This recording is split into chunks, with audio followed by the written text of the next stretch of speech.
Так, хоба. Есть ли хоба на этом свете? Вот в чем вопрос.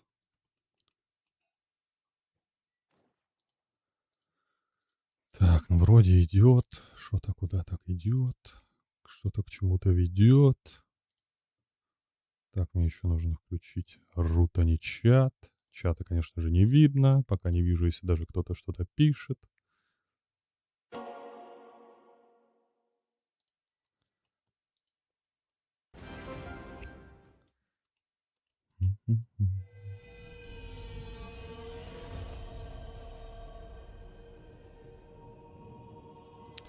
Так, привет, Шорпикс, Бенамус.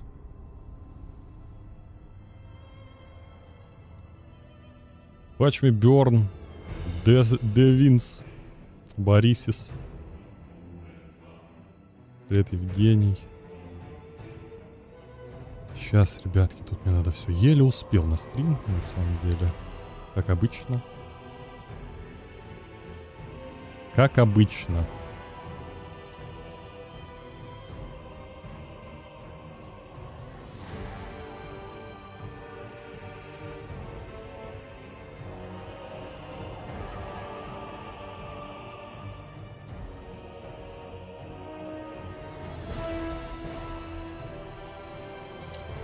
Сегодня вроде как в нормальном формате, потому что и стрим в целом-то не на турнире, не на канале сей, а Турин решил делать на своем канале, так что я просто буду его не перегонять. И все. Буду не перегонять, не буду перегонять. Вот, буду чуть отставать от него по репкам. Ну, скорее всего. Точно не буду перегонять. Вот. А дальше разберемся.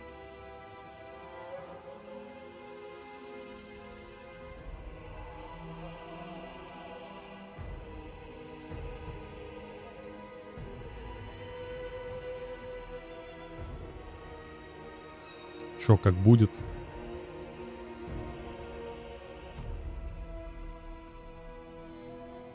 За кого болеешь? Я постараюсь ни за кого не болеть здесь. Ну, как бы... Конечно, слишком много я тусую с краблингом, чтобы за него не болеть и обеспечить вам честные... Прям... Без... Как сказать-то? Уже и слова забыл. Плохо для начала стрима. Комментирование без любимчиков. Вот. Но постараюсь давать. Беспристрастный взгляд.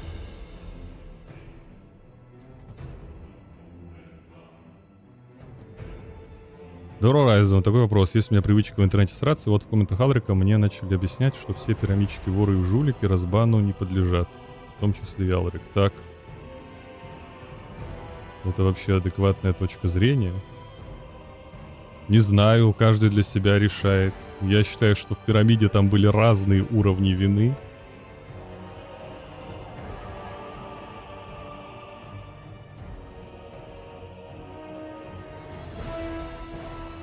И грехов.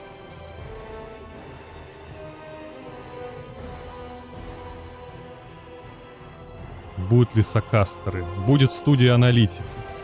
Возможно.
Так, извините, я отвлекся тут.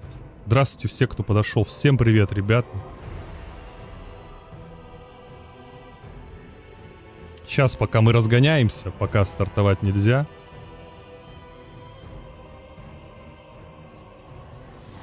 Репок еще нет. Ждем там, как Турин начнет.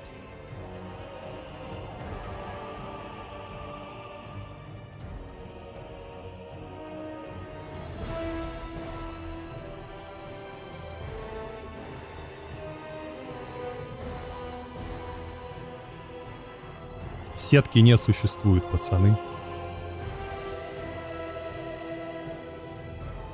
Я сам покажу. Сегодня мы смотрим самостоятельно.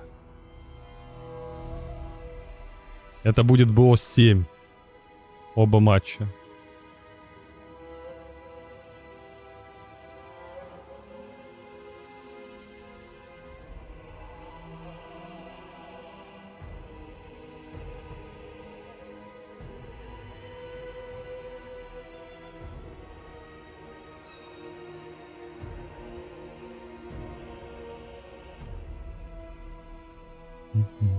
А как включить матчи за третье место? Уже никак. В своей сетке я не покажу. Ну давайте так, ладно. Сейчас я тут все сделаю. Если все матчи будут 4-3, это будет максимально жестко, конечно.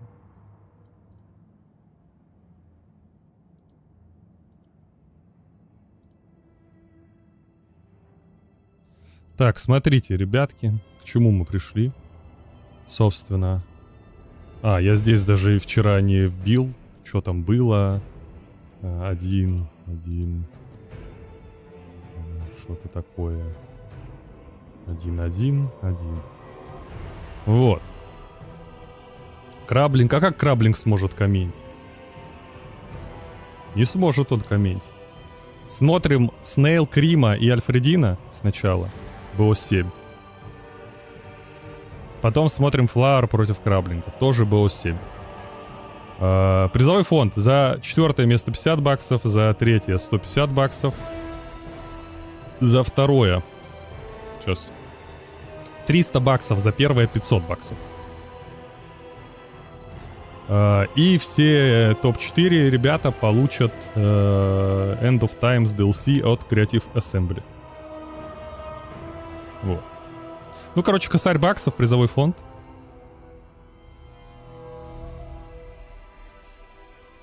Плюс DLC-шки. От разрабов.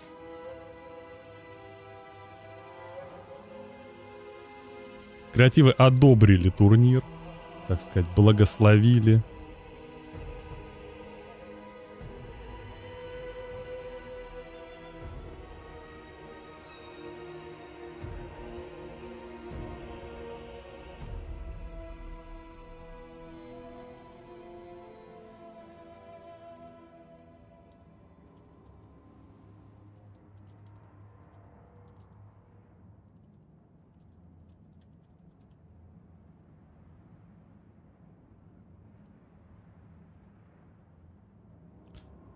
Тысяча батонов, да?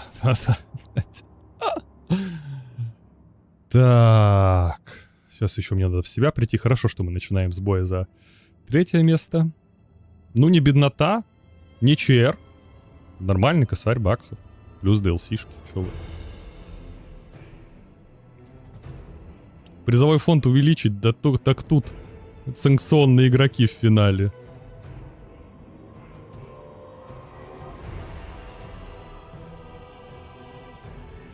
DLC всем топ-4 дадут, да.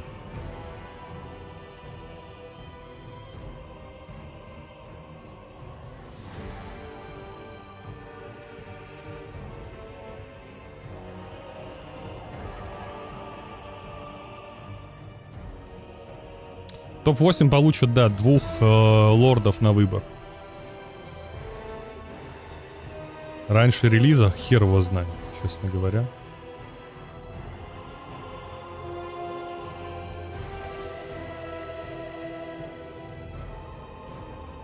Ну и что могу сказать? На Западе в целом стримеры слабенько разгоняли, чтобы призовой хайпанул. Это к ним вопрос. Вот. У нас понятно, что русскоязычная комьюнити не то чтобы спешила или могло поддержать там долларовые призовые. Ну или никто не вышел вперед особо. Вот. Организаторы там работали, прогревали. Турин не прогревал. Не знаю, кто там прогревал. Поэтому как есть.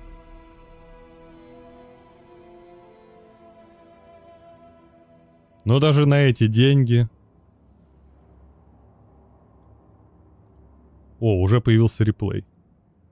Отлично. Итак, мы начинаем с Снейл Крима против Альфредина. Сетка, конечно, мощная. Посмотрите, как много 3-2 матчей. Как плотненько ребята шли. Интисити Снейл Крим 3-2 прошел. Карадока 3-2. От Флауру проиграл. Альфредина. А вот с Сипой очень сложный бой был, да? И Краблингу уже проиграл. Было тяжко. Краблинг тоже шел. Тяжело. Да и Флауэр вот с Берсерком было тяжело. Но сложные матчи. Сложные матчи. Прям близкие матчи были. Топ-4 очень серьезные здесь. Так. Алхимик, мне заходить по какой-то ссылке? Или не надо? Или надо?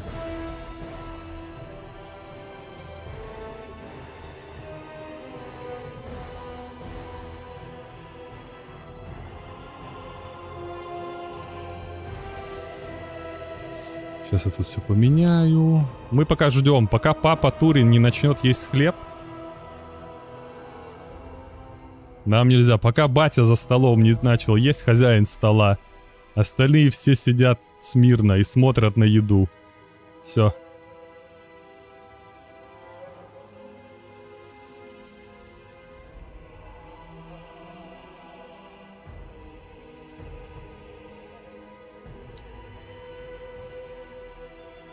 Так.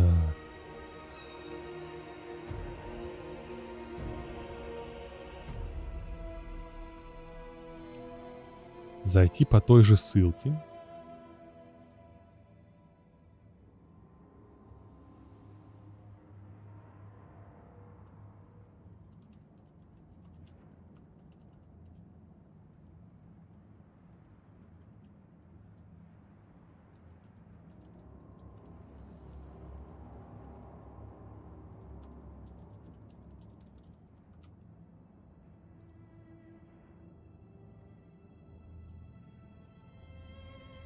Сейчас тут все включу.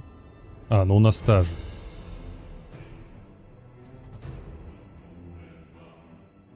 Сейчас, извините, извините. Все, больше не отвлекаюсь. Так. Надо вам включить это все дело, да? Поехали. Я готов. О, в этот раз убрали. Я сейчас от чатика чуть уберу в сторону. Мы готовы. У нас сверху Снейл Крим, снизу Альфредина. Соответственно, Снейл Крим будет пикать первым. Это было 7. Глобалы Вуды и Кислев были забанены для Альфредина. Здесь забанены Вампы и Демоны Хаоса. Начинается Норска. Ну, точнее, это глобалы, они на обоих игроков. Норска, Тамбы и Дворфы Хаоса. Снейл Крим залетает. И банится Империя Альфрединская. О. Банится Норска. И строечки.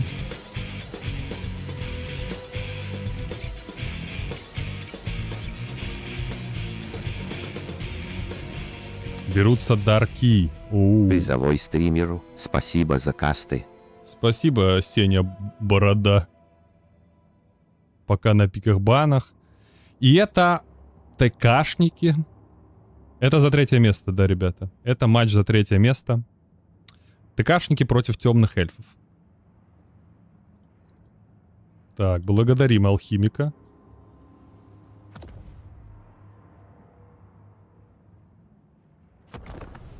Ну, возможно, это будет 4-0. Итак, у нас тамбовские кинги против темных эльфов. Карта Галбарас. Халида против огненной магички. Сейчас я тут все выведу. Так, мы начинаем. Ой, я, правда, не знаю, Турин начал. Но если что, мы его просто подождем. Пока я выбирал. Будем очень медленно комментить.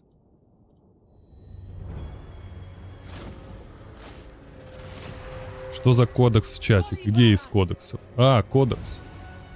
Пишет. Сейчас. Thank you for your efforts to stream everything this tournament, Ryzen. Thank you, кодекс. Thank you. Как правильно говорить? Thank you. Thank you. Правильно? Правильно. Добро пожаловать, ребята, мы начинаем. Я как Нурглит буду разговаривать.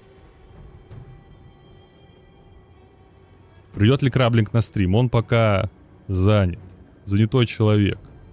Пьет, но от счастья или от горя мы пока не знаем. Правильно, козу. Итак, у нас сразу очень агрессивно решает играть Альфредина. Он взял коней. Тут Халида, конечно, плевательная. Дофига конницы. И, как видите, 12 отрядов кавалерии у Альфредина, помимо огненной магички еще. 12 паков кавы. Змейки с алебардами готовы защищать у Шепти. Тут прям наливочка серьезно идет. Со спины ворвались темные всадники. Блин, что делают? Халида вышла вперед, ее пытаются нагнуть, ну очень-очень много кавы. Снова вера в катапульты вопящих черепов. Невероятная. Ну, дисциплину они пробивают, кстати. Врыв рыцаря Некрополя успевает Томб увидеть и дать контрчарж. Могут ли здесь закончиться рыцари Некрополя? Ну, они под огнем артиллерии, как будто у Альфредина довольно высокие шансы прорваться. Удаль копится. Конечно, наверное, неприятно здесь вот этой каве размениваться до того, как включится удаль.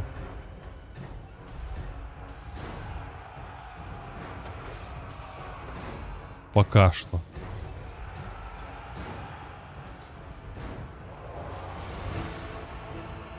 Пошел врыв.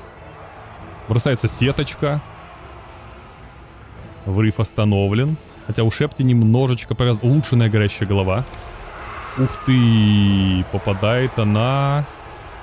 Очень-очень неплохо эта башка. На пиццоху сразу прожигает.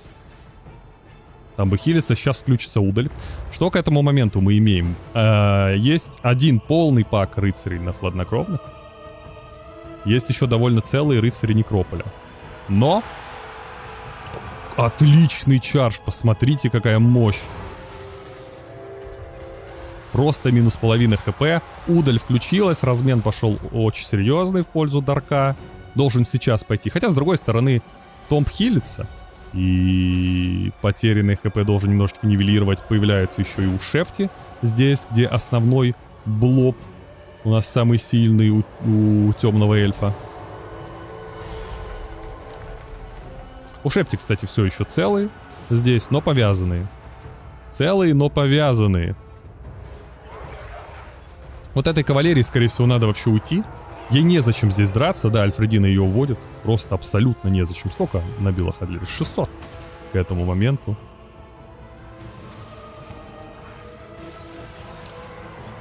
«12 моделек». Пошла еще одна голова. Кстати, довольно хорошо держатся лучники. У Шепти. Прям крепко держатся, я бы сказал. Но тут темные всадники свободно стреляют, а у Шепти-то они пробить смогут. Тут еще полный пак. Альфредина решил, что... О, надо захватывать точку. Уже остается очень мало здесь денег. Но как будто у Альфредина опций намного больше. Призовой фонд $1000 и 4 DLC. Взгляд Мантикору. И это не рестрим, ребята. Это не рестрим. 1000 баксов. Так, донат я вижу, сейчас мы как раз докомментим, и я включу. Все идет к тому, что Альфредина заборет. Какие опции есть здесь у Снейлкрима? Ну, как будто бы опций практически нет никаких. Сейчас. Есть ядовитый посох. Если магичка умрет, вот внезапно. Да даже если магичка умрет внезапно. Сейчас Халида скорость базовая 66. Здесь 92. Ее просто расстреляют.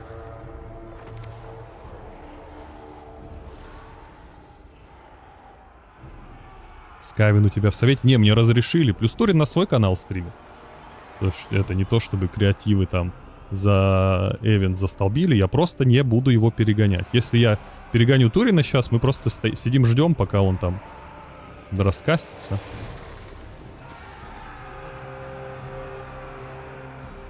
И смотрим.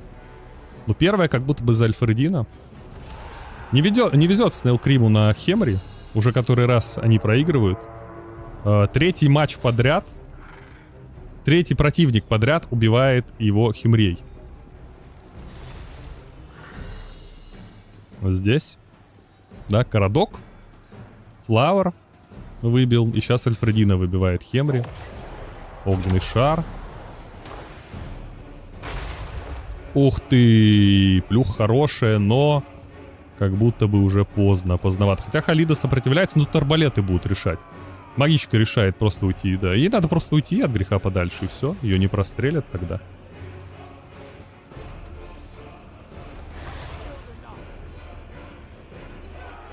Арбалет свое дело сделать. Нет, она решает подойти. Она будет рисковать. А зачем ей здесь тусить? Вопрос.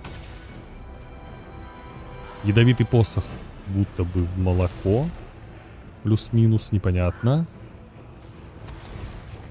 Но не то, чтобы он странно на кимрях играет. Я говорю просто, что не получается победить. Ну, там бы не то, чтобы там в супер топе. И противники серьезные. Тут спасибо за донат. От этого мне хочется кричать. Бля! Спасибо большое. За выход в финал Спасибо, Виталий. краблинга. Ё-моё, да шо ж мне... Богатеем, ребята, на глазах.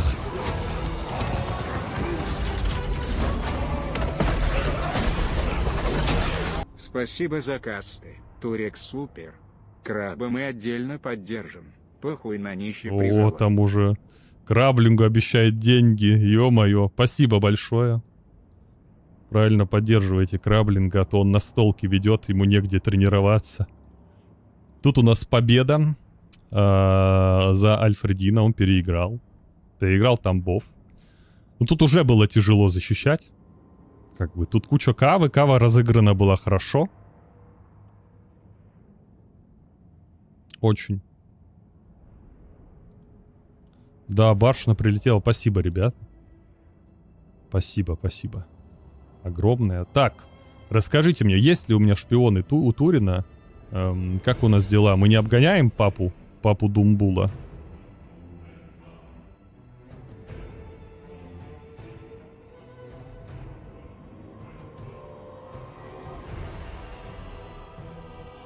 Можно ли нам рыпаться?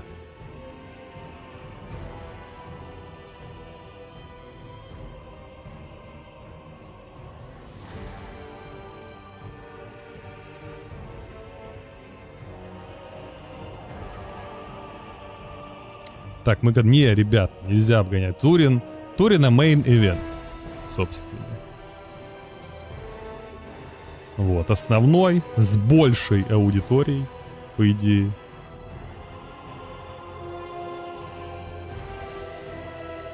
Турин в сетке сидит. В смысле, он еще даже не стартанул матч?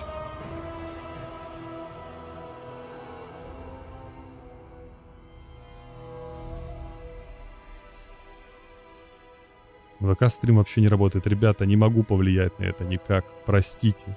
После вот ВВЦ буду разбираться. Пошел припик. Зеленокожие. Что будет, если обгонишь? Задержусь. Норска.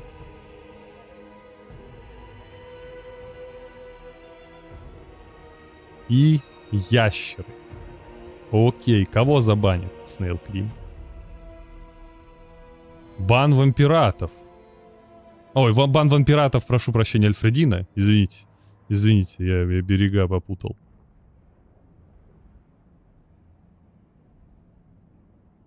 Ага. Бан зеленокожих.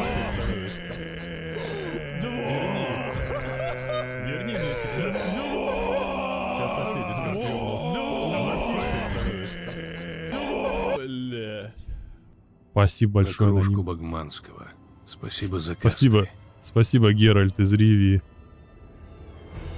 Это воины Хаоса. Ну, Норска Альфредина, естественно, возьмет. Я не знаю. Стопудово Норска должна быть. И это ящеры! Он меня удивил. Он меня удивил, он взял ящеров. Пацаны. Пацаны. Он решил не брать Норску на этот матчап. Он взял ящеров, ладно. Ящеры против Хаоса. Но это вполне себе нормальный вариант, если Альфредина считает, что ему не хочется играть Mirror, этот конкретный, или он больше уверен в своих ящерах. Посмотрим, какой билд у него есть. Альфредина известен своими билдами.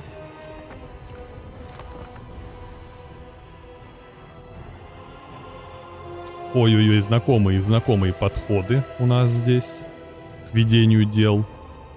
Тут есть куча кавы. Вождь красногребневых сцинков. Погнали, ребятки. Меняются игроки местами, поэтому мы перемещаем счет. Здесь ящеры. Возможно, Альфредина решил себе оставить Норску. Еще и не разменить ее на Mirror. Норска довольно сильная. Там огров в бане нет как раз. Норска может заехать. Да, почему не вариант? Альфредина, как мейнер лизов, в целом может на ящерах против любой фракции выходить, наверное, кроме мертвых матчапов. Крему Флауэра билд украл. Может быть. Это Флауэр билд придумал? Флауэр придумал мощный билд. Но этот билд мы уже с вами видели. Сарта летает, вихрь-тварь.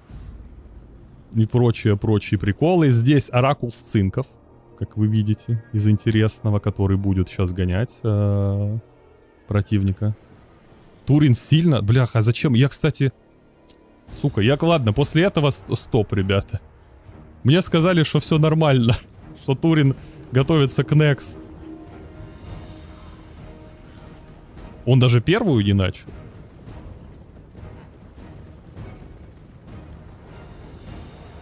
Смотрим на 0.5, ребята. Пока Турин нас не догонит.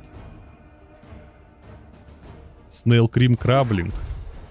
Ну, не знаю. Снейл Крим уникальный азиат, которого билды не похожи ни на кого из азиатов, и который шарит за европейскую мету. Уникальный кореец. Здорово, Краблинг. Смотрим. Краблинг. Альфредина мог выбрать Норску или ящеров против Хаоса. Выбрал ящеров. Это big move? Или не big move? Припас Норску. Вышел на ящера. Учитель корейского. Ну, Сарту заплевывает. Естественно, здесь будет борзеть очень сильно ящер. Потому что ящеры мастера плеваний. Вот, и тут еще душный оракул.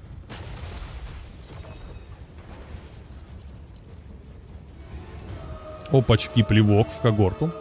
Но прелести оракула посмотрим. Это хил, конечно. Не те прелести, о которых вы могли подумать. У ящеров нету прелести, у них омыты рождения. Повторите вопрос про Альфредина. Альфредина мог выбрать против Хаоса Норску или ящеров. Выбрал ящеров. Это big move. И припас Норску оставил себе. Или не big move. Слушаем умного, пока в чате. Пока мы смотрим перестрелку.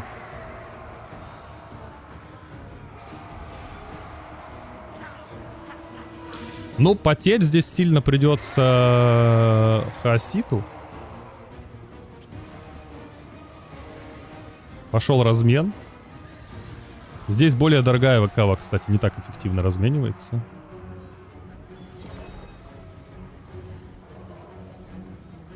Но мне это кажется бигмувом, потому что Норска останется в запасе. Вот. А Норска как будто в запасе круче, чем ящеры в запасе.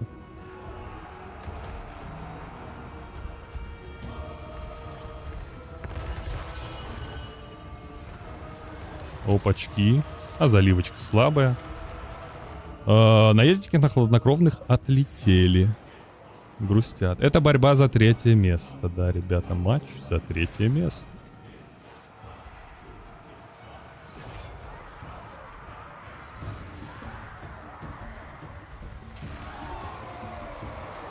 Пошла когорта у Атля. Но гниющие всадники, они остаются драться. Так, гниющие всадники остаются драться против Мантикоры, против Сарты. Ой, прошу прощения. Гниющие всадники остаются драться против когорты у Атля, которая Солянова здесь. Ну, кстати, у Альфредина такой билд, который не так уж легко накрывается одной трансмуткой, но довольно дохлый лорд, который как раз-таки этой трансмуткой жестко кроется. Которой нет, простите, какая трансмутка? Ее нет. Наверное, грустит сейчас Снейл Крим, что не взял трансмут. Потому что дохлый лорд, он бы просто копыта ласты склеил. Копыта отбросил.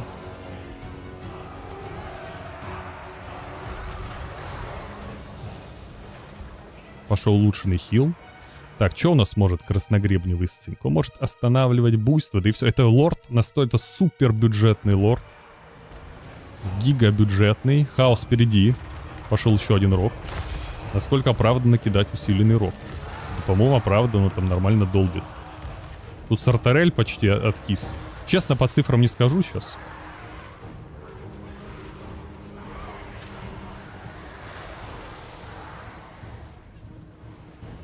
Чем драться? Чем здесь драться? Сколько набил? Косарь набил. В миле подраться сможет, если надо. Этот парняга. Когорта отлетела. Здесь моделик еще прилично.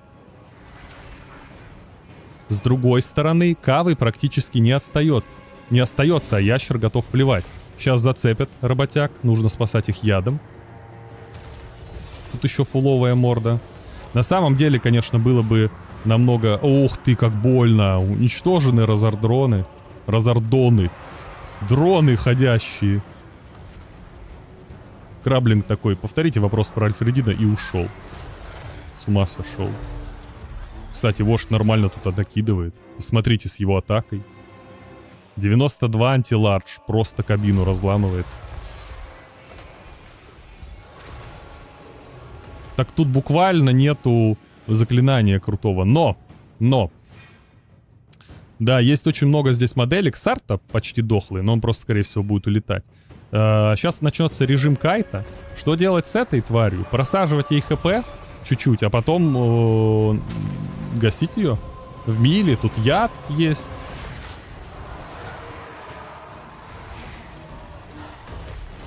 У нас тут есть яд. Хашка где-то кукует. Когорта вернулась. Пошла драка. И нехороший бой для себя выбрали гниющие всадники на самом деле. Они попали в окружение, попали в мили с 2 анти-лардж синглами и с анти-лардж кавой. Очень хорошо попал Сарта.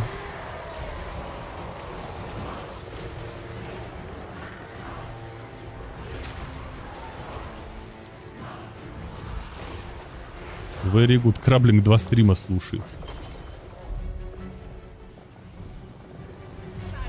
Краблинг, я для тебя готов говорить. Дредд Чунгус Палпатин.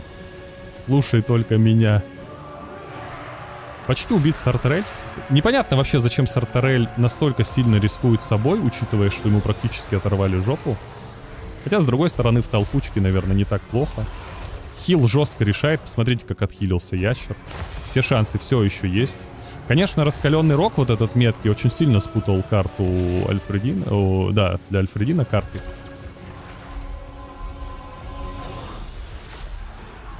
Это полное имя Булдыги. Но сожрать ее и расстрелять вполне себе могут работяги чисто на антиладжичах. Так, не забывайте, что Оракул еще будет сейчас хилиться постоянно. Оракул будет хилиться. Очень больно вихритвари. Альфредина должен чисто на хиле побеждать. Пошла еще одна кровь земли. Пошел еще один хил. Тут, правда, дезориентация немножечко. Плеватели тащат. Раскаленный рог контролится.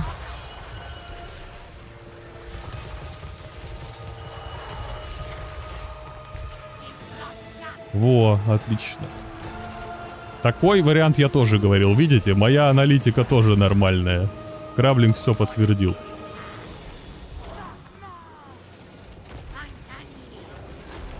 Я на всякий случай все причины возможные сказал, чтобы попасть в одну. И попал. True аналитика так и строится, ребята. Возможно, он выиграет, возможно, проиграет. Возможно, он мейнер, а возможно, не мейнер. Возможно, сохранил, а возможно, не сохранил.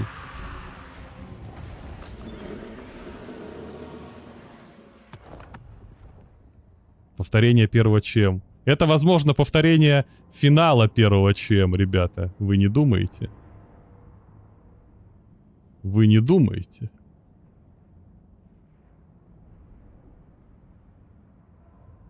Кто знает?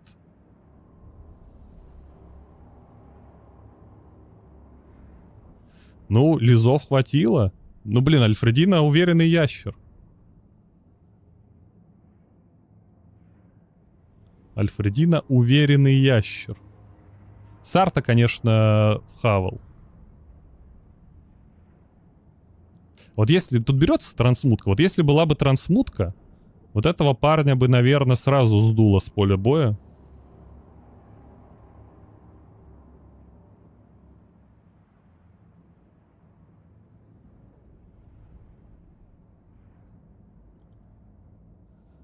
Да.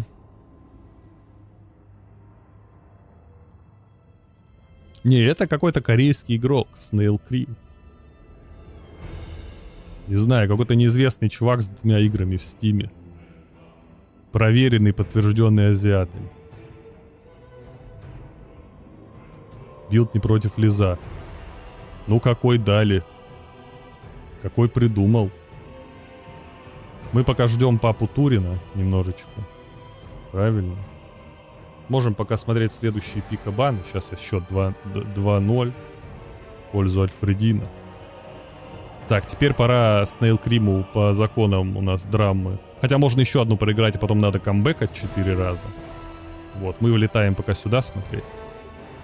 Чисто мой билд угнал. А сказали, что это билд Флавера, Краблин. Как так? Деритесь за билд, получается. Я знал, что у вас, блядский кайфово, нет чести, нет уважения, нет пива! Спасибо. Спасибо. Большое, полужелезный. Надо было просто спросить у ребят, какой там пинг. Итак, пошла Норска от Snail Крема. Ящеры также. И Бретония.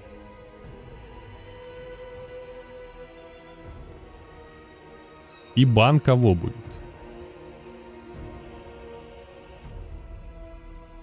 Кого же будет бан? Бан вампиратов. Альфредина бы мог взять вампиратов. Здесь. Хотя вампиратов сейчас все берут, кому не лень. Ладно. Допустим. Бан Норски. И своя Норска или что там? Что же берет Альфредина? Скавины! Ух ты! Ну, наверное, Бретония будет против Скавина. Нет? Нет, ящеры против Скавинов решает Snail Cream. Окей. Не знал. Я думал, ящеры не любят этот матчап. Ну, пока ждем. Мы можем пока билд посмотреть, пока там Турин не стартует.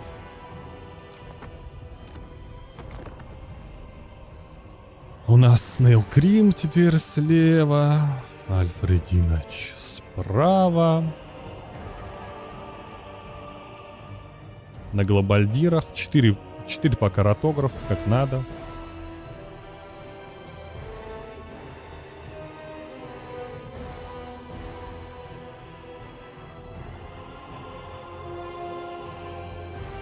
Ну тут тоже уже не классика скавинов. Не скавинская коробка, которая плюется всем. Мазда раздавит же крыс. Но Мазда не любит. Мазда слишком жирный, чтобы против крыс воевать. Сейчас соседи скажут.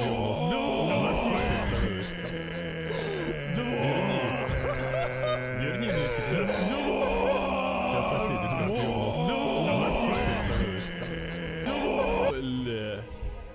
Благодарю, Любят Бедлан. переодетые дворфы. Переодетые дворфы есть. У Альфредина не классический билд из второй части, да, как вы помните, там скавины были на пулеметах, в том числе, чтобы всякое говно откидывать, в том числе и летающее, а тут даже летающего говна нет. Но здесь, наверное, против летающего говна бегущие ночью. Монстры вообще нет, что забавно. Ну ладно, Кроггар есть в виде монстры. Есть супер жирный Кроггар с дланью, да? Есть жрец с мантикорой. Вот это наш крупняк пугающий. Здесь заклинатель на телеге, на колокольне. 4 пака ротограф, давайте грузиться, пока если что будем. Что там Турин? Он не отстает, наверное. Турин, братишка, догоняй. Догоняй. Смотрящие ночью есть. Мы пока смотрим. Ну, хоть посмотрим, как расставлены ребята. Ох уж это Турин. Это у нас замечательная карта. Скавин типа в коробке. Все по классике. Крысоогры для того, чтобы отбивать каву. Всегда 4 пака. Их берется, потому что вариантов нет. Никаких больше с кавой бороться. Есть лютые глобальдиры. Есть триады. Есть стрелки Нетти Бубо. Билд ящера Краблингу не понравился. Краблинг сказал, что он странный. Но Снейл Крим любит очень священных краксигоров. Вообще он в них верит. Вполне себе. Но да, непривычный билд. Охотничья стая. Куча красногребневых работяг.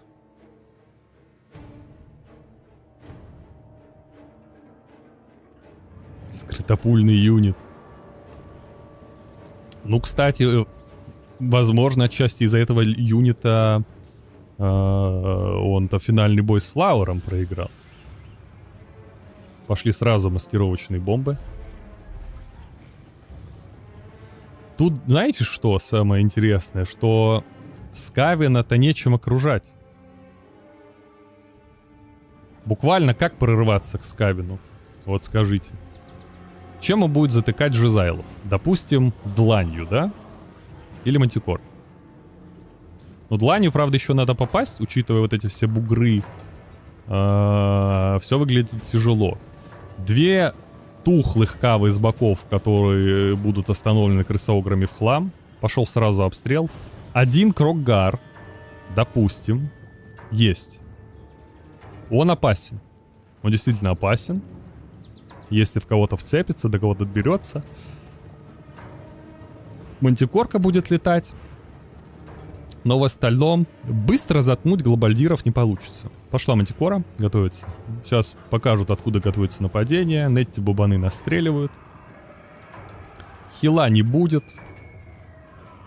Несутся вперед, бегущие ночью, чтобы сразу набить вэлью, настрелять. Инвизные триадки. Пока что просто байтят на себя. Пошла еще и крысиная лавина. Саламандры не могут напасть, подойти нормально. Их сразу Их сразу больно встречают. Длань богов. В бубанов. Неплохо пробивает. Ну, даже не неплохо, а очень неплохо. Кучу хп отряду. Отряд сразу отступает. 17 моделек. Здравствуйте. А была бы сетка, да, сетки нету. Бубаны еще вернутся. У них 14 моделек есть. Мантикора была слита, плюс-минус. Пошел проклятие. В драку толпа на толпу. Здесь красногребневые отброшены назад. Тут байт, кстати, хороший. Ух ты, какая подстава сфероносцев. Просто из леса, из ниоткуда, и 13-е заклятие. Здравствуйте со спины. Хотя не такое разрушительное, как я думал. Думал, будет еще сильнее. Даже очень слабое. На удивление. И еще даже стоят. Бедные. Нет, ну способ выноса бубанов нормальный. Сейчас же такие заклятия, как всякие огненные взгляды. С проджектайлами. Ну или длань богов очень хорошо пробивают маломодельные отряды пехотные. Еще лучше даже. Они и многомодельные хорошо пробивают. Чего уж говорить о дохлых маломодельных. Им вообще капздец. Посмотрите на разницу в value. Она пока довольно серьезная, несмотря даже на то, что бубаны были сразу откинуты. Но скавенский блоб, непонятно чем контрить. Он просто лютые вещи творит. Все ящеры отлетают против скавенского блоба.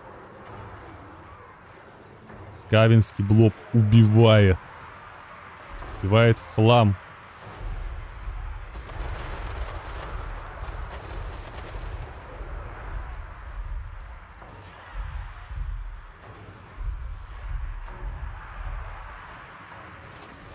А что тут делать-то остается?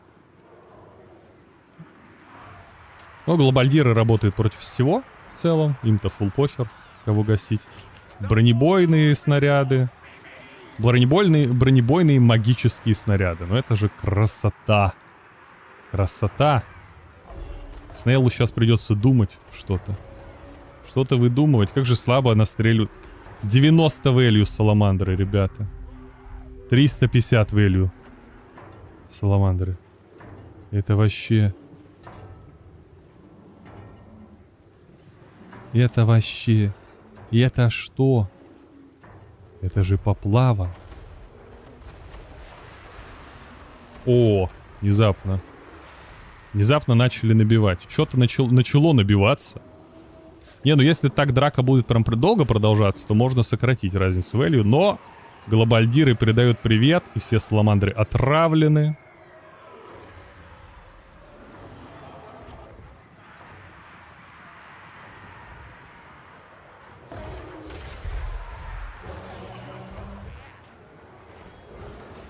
Бубаны еще стреляют. Из леса продолжают стрелять. Ой, Кругар. А хп, хила-то у тебя нет, а бубаны-то по тебе стреляют. А что еще остается делать? Снаряды тут практически закончились, но у бегущих есть еще и же сфероносцы. Посмотрите, турнирные бойцы в миле сколько набили. 1300. А скоро же будут огромные крысоогры с дубинами. Если они, конечно, полным говном не будут.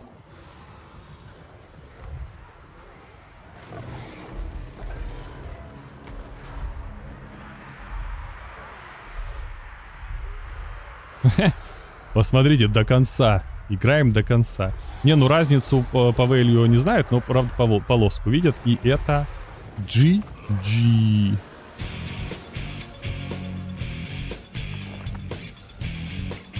Рено, ребята.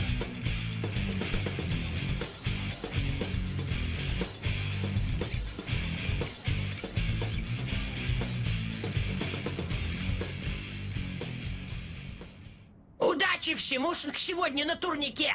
Разуму сил затащить стрим! Да, Сегодня же будут крутиться на турничке Краблинг с Флауэром. Спасибо большое, Семян. На турничке. Все на турник. Чего никто не берет кристалл? Кристалл берут, просто его берут обычно под сильную монстру. Здесь Снейл Крим решил, что в целом сам проживет Крогар. Чаще всего под Годзиллу берется.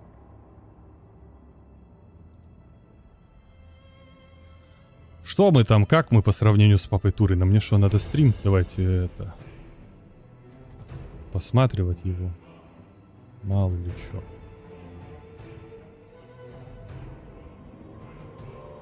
Где там Папа Турин?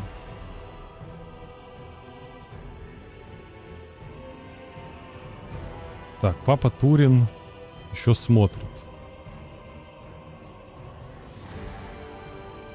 Все окей. Мы пока можем посмотреть пикабаны. Не бойтесь, мы будем на финале отставать от Турина с гарантией. Сейчас, подождите.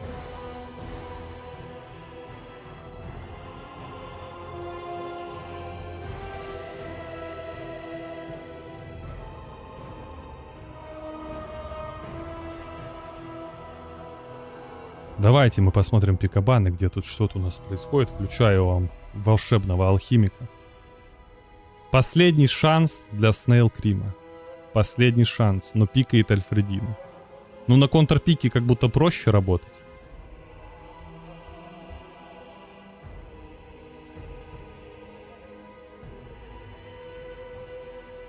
Финал лайв будет. Да, Краблинг будет одновременно играть и в чат писать сюда. В целом, такой план. Так, Альфредина берет зеленокожих.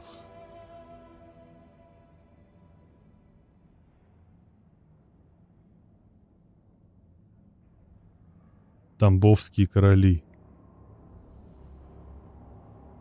И Норска.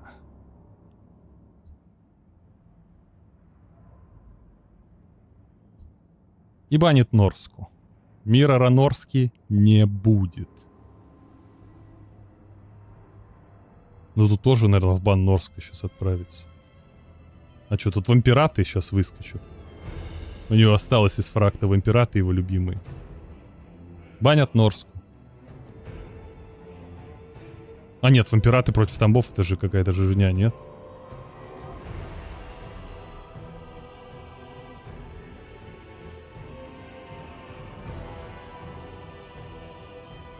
Империя. О как. О как. О как.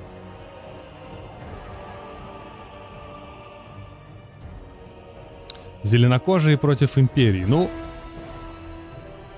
мы с вами помним, что зеленокожих у Альфредина тоже у зеленокожих была часто незавидная судьба. Или мне так кажется. Сейчас мы с вами. О, это тут билд победы, я смотрю. У Снейл Крима какой-то. Любимый архановский билд на 5 копейщиках.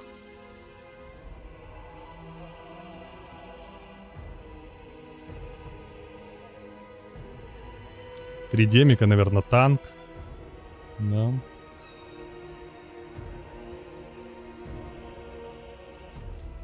Гринсовые скины.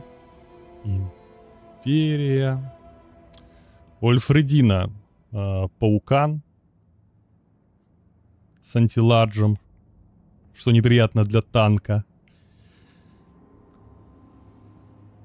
Бронебойные лучники, стрелки, что неприятно для танка. Ну тут пушки, правда. 3 академиков.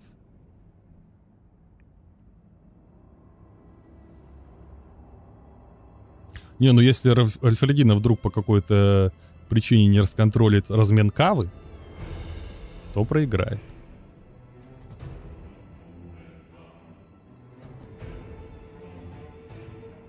Так, подождите, мы должны проведать папу Думбула. И как он там по стриму.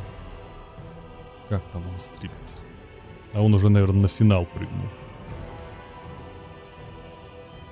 Он смотрит пока что сетку, наш папа Думбул.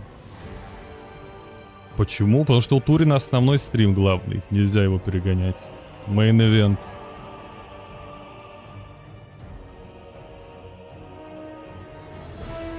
Мейн-эвент. Ой, извините, счет-то надо поменять. Вот так, 3. Ребята поменялись. Здорово, Карадок.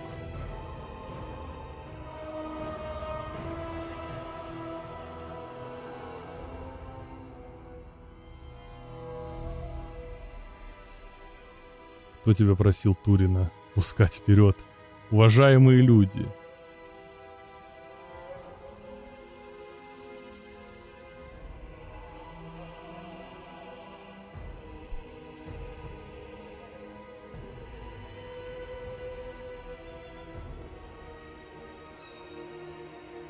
Уважаемые. Это какие? Булдыга, например. ВЛС.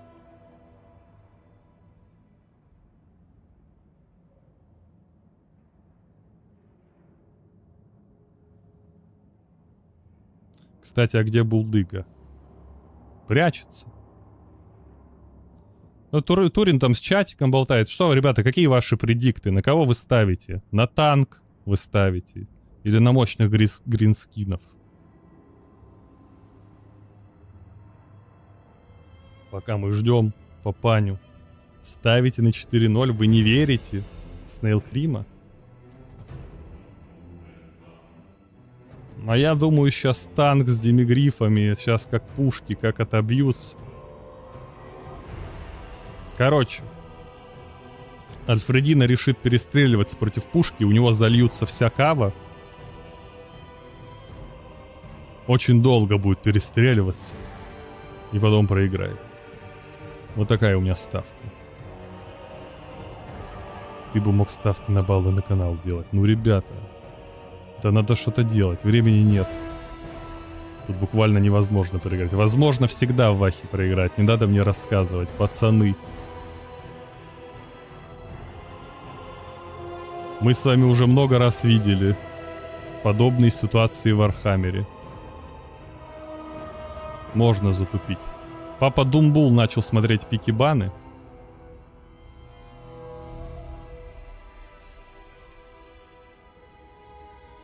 Предикты по базе. Нет, надо предикты по справедливости давать.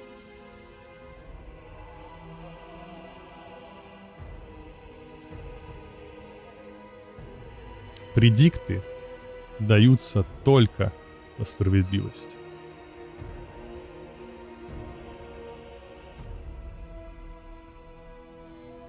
Так, Турин-то пока рассуждает. Но мы можем грузиться. Поехали грузиться. Турин растягивает эфирное время, потому что ему платят по минутам.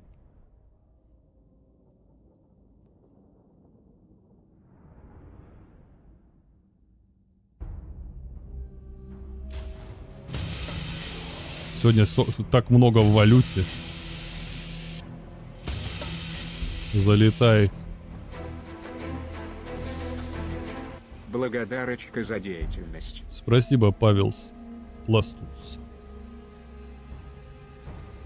Благодарю. Итак, ребята, это танк. Ты можешь войс. А как ты собрался войс на свои матчи?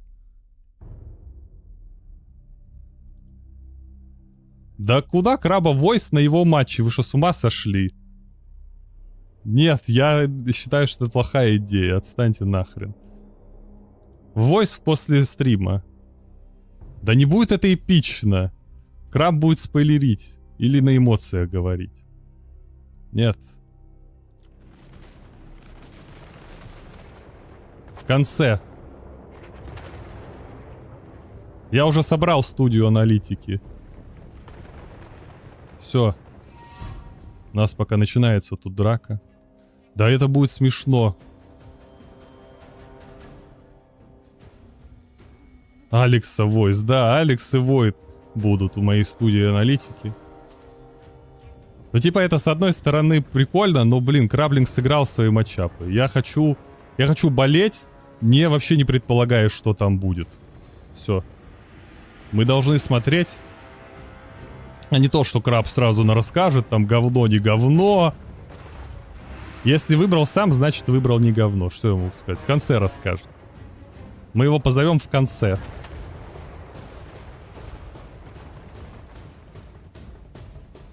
Кстати, пока я тут отбивался от Краблинга, Snail Scream уже впереди на 400. Что все хейтеры? Тут уже почти победа, вы видите? Видите, уже почти победа. Не надо гнать. Ой, у нас пока дворфы постреляют. Не успел.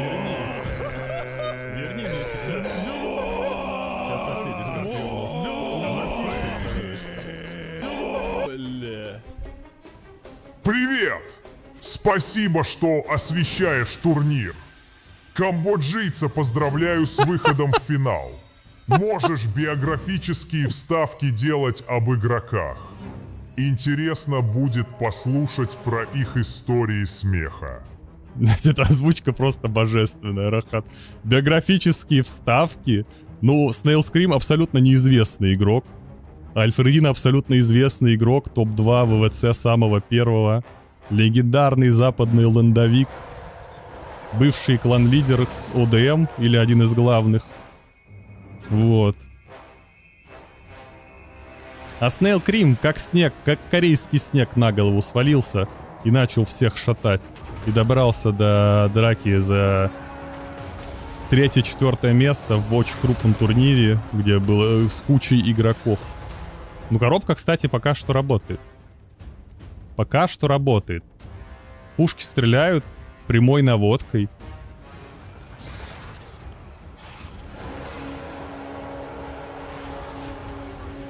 Демики ловят кабанов.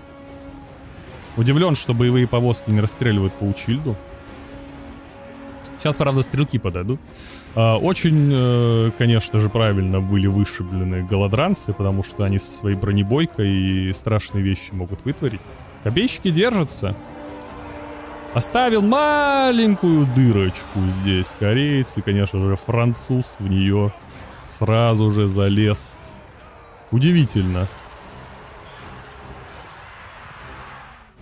Невероятно. Невероятное. Произошло невероятное. Альфредина здесь. Пушки уничтожаются. Зеленокожая пехота пока кукует. Что-то там пытается сделать. Окружаются королевские гриффиты.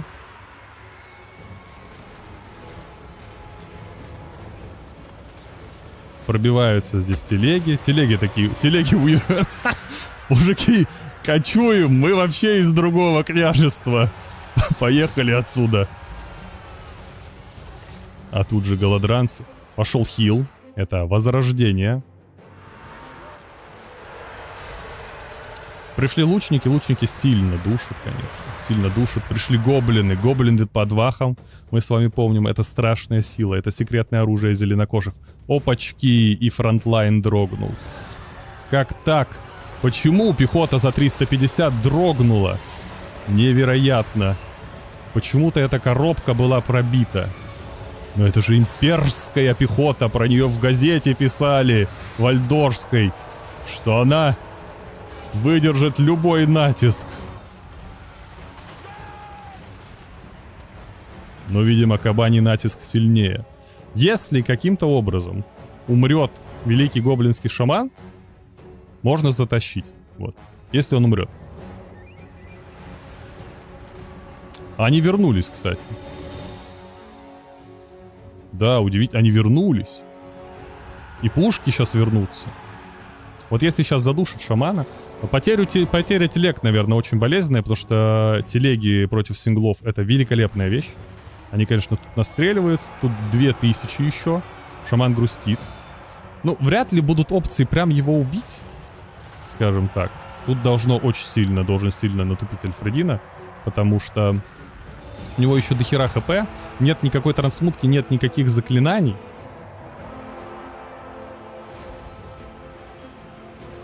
Он спрячется за лес. Да, танк типа может стрелять, но вряд ли. Да, он отступает. Это дает возможность пострелять. Опция для Альфредина сейчас была, ой, для Снейлкрима, это вместе с демиками скакать вот за ним, например, за этим типом. Ну или хотя бы с одним отрядом, чтобы отбиваться от кабанов, или просто проводить его, или расстрелять. Что делать танком? Танком нужно ездить и всех давить в хлам. А какой тут вариант? Пропускает удар в спину здесь. Ну, потому что лучники-то все сейчас поубьют. Карающий блеск. В дерево. Надо было усиленный. Альфредина любит гэмблить.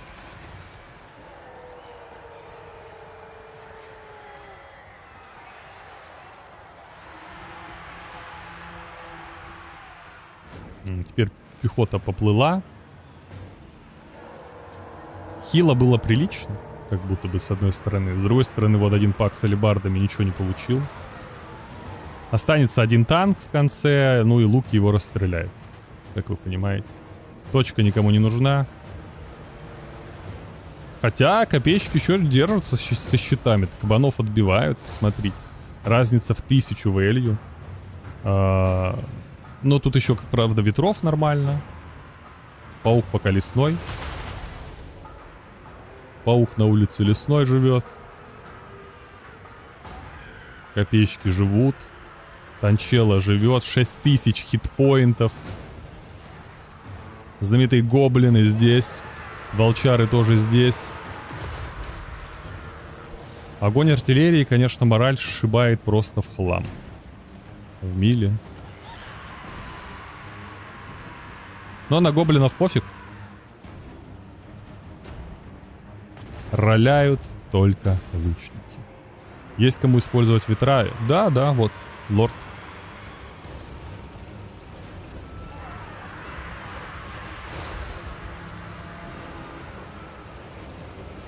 Ну, Альфредина как бы мог еще и подготовиться к пикабанам. Правильно забанить. Тут как бы вампиры и демоны сразу отправились в бан. Жесткий чарж.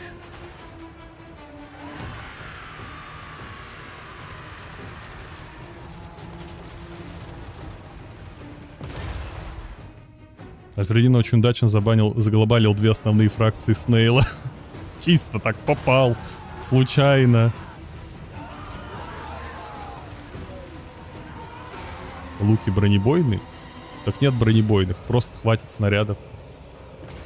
Зачем нужны бронебойные луки в игре, когда просто... А хотя 6 этого хватит выше крыш.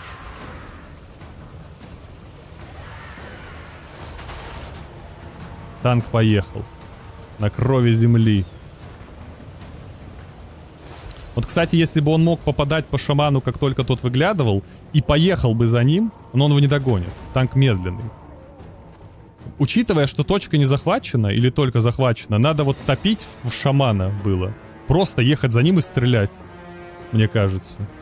Вот это главное здесь, что есть, потому что если шаман умрет, то огонь артиллерии плюс ужасающий вид для зеленокожих это просто фаталити. Мага застрелять он не хочет. Ну реально надо за ним до Талова. Хотя тут, возможно, он будет вокруг леса ходить или в лес затянет. Он не собирается застреливать. Расстреливается парняга. Карающий блеск пошел. Поворачивается танк. Долго целится, что там заряжается. И передумал стрелять. А он попал, прошу прощения. Я не увидел. А где выстрел?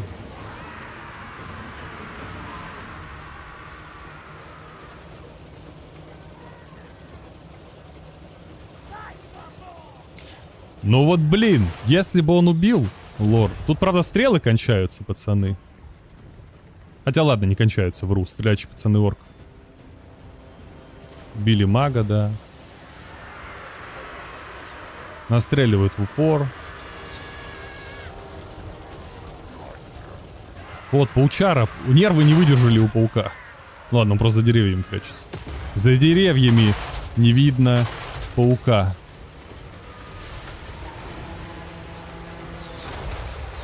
Стрелять будем? Не будем. Не будем стрелять. Святой лес. Ну там слишком жесткие заросли. Он выстрелил. Он поздно выстрелил. Ну, кстати говоря, скорость реакции, да, тут немного странная. Посмотрите, что делает танк. Он наконец-то сделал это. Он поехал забирать паука. Он поехал забирать паука. Ну шо, мужики, едем. Едем. Сука, выходи. Граната полетела. Ворот от гранаты. Горк поправит. Пошло замедление. Отравление. Выстрел. Выстрел в дерево. Штанга. И паук здесь. Альфредина решает на чарже разменяться. Танк собирается стрелять. Выстрелить не успеет. Паук подошел. Выстрела не будет. Паук начал дамажить. 1000 хп. Огонь. Паук дамажит. Этот хитродино.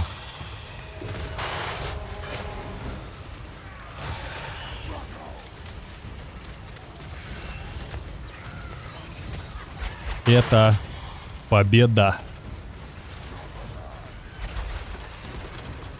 Ну, если что, каким-то чудом сейчас 0 морали, да, это взрыв танка. 4-0. Альфредина занимает 3-е место. Очень уверенная победа.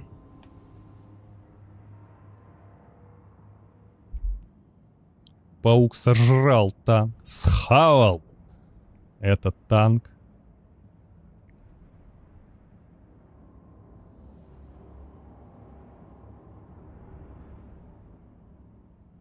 Интервью со Снейл Кримом, к сожалению, не проведу.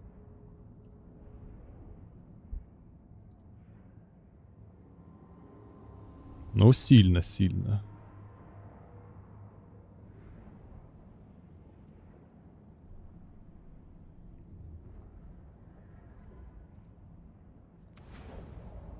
Так, Альфредина мы поздравляем.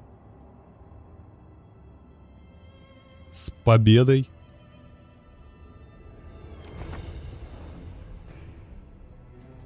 Действительно, это было мощно.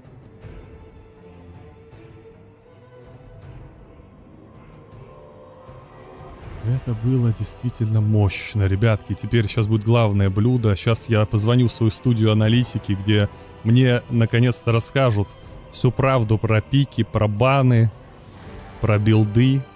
Вот. Сейчас надо посмотреть. Ага.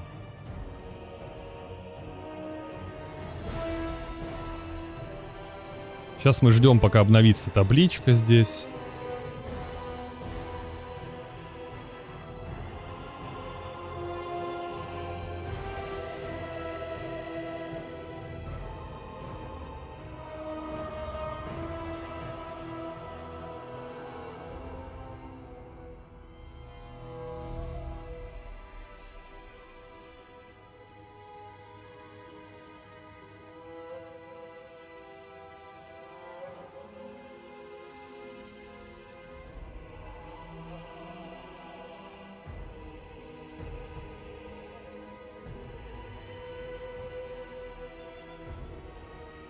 Сейчас будет. Сейчас на связи с пирамидой, так сказать. Но мы пока ждем пики баны.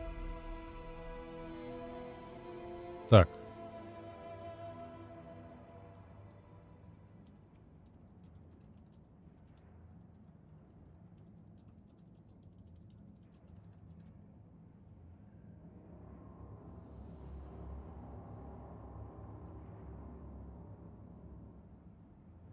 Я собрал свою студию гнилой аналитики, ребята.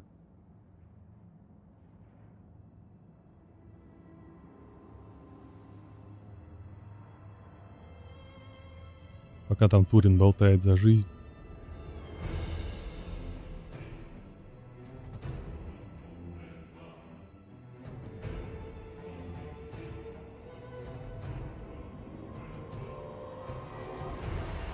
Сейчас тут мы пока не начинаем.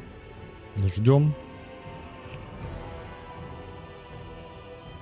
Алло. Да, здравствуйте, уважаемый аналитик. Здравствуйте, Или комментатор. коллега. Здравствуйте, Здравствуйте. коллега. Это студия. Сейчас, подождите, я тут настрою. Это студия аналитики. Нормально слышно? Вроде нормально. Да, Сейчас, да, подождите. Скажи что-нибудь. Краблинг. Флауэр. Краблинг. Флауэр. Еще раз. Краблинг. Флауэр. Нормально. Да, итак, это студия аналитики. Здравствуйте, мы в прямом эфире с моим коллегой, который сегодня наконец-то расскажет мне, как играть в эту игру. Да. Заяц Разве Волк. я сам в это и не играл? Все, отлично. Давайте, коллега, вы открыли себе пикабаны? Да, все открыл. Мы готовы, Всё это. давайте, смотрим. На кого ставите, коллега? Что ставлю? Ну, какой Жопу. вопрос? Ну, скорее всего, на победу Архана. На победу С одного из Архана. аккаунтов. Вот так. Хорошо. У него уже была успешная темка. Пока так вы что можно болтаете про ставку жопы и зачем-то отвлекаетесь на офф-топ, тут уже пошли пики. говорить. Там бы кисли, в принципе, классические фраки Флауэра. На них много играл. А гринскины орки насколько так. классические? Это классические фраки Альфредина, вот и думай. И в целом в Удайме. Альфредина, вообще, думаешь, перешел с третьего места играть сразу за первое. Они в Бан одном- дворфов! Они в одном клане. Вообще, это обидно. о, за это, кстати, Вот это Флавера вообще. выгнали из ВМ, если что, Справедливо в ребята. целом. А как тебе глобалы? Справедливо. Глобалы у Краблинга базовые против на всю как бы сетку, потому что Огры и Хаи, он, как я понял, ими особо не играет.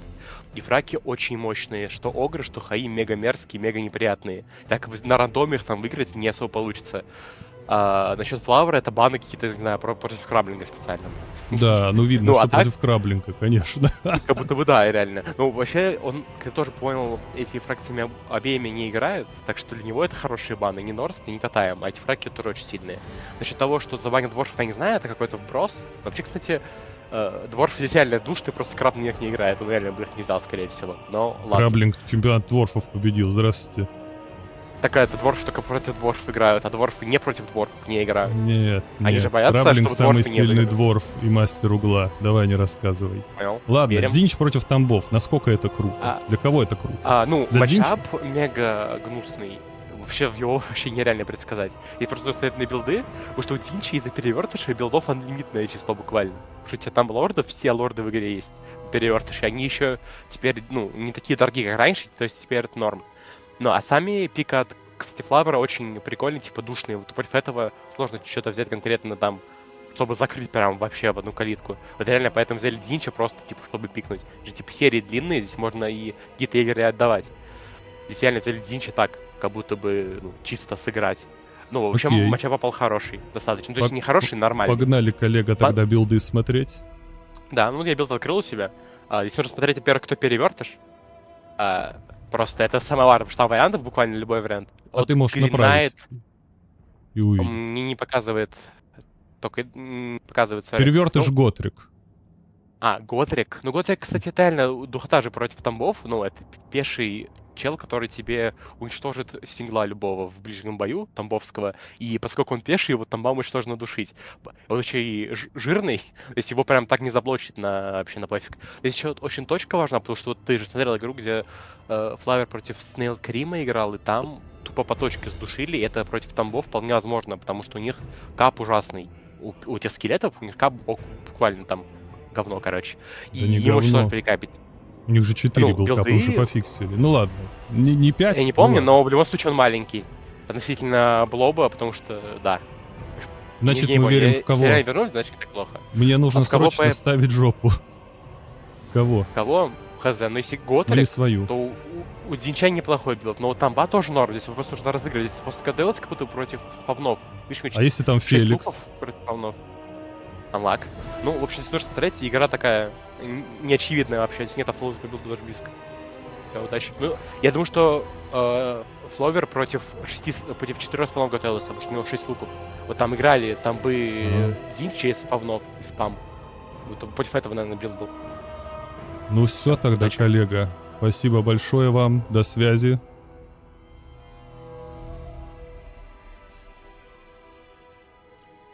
Так, мы с вами загружаемся.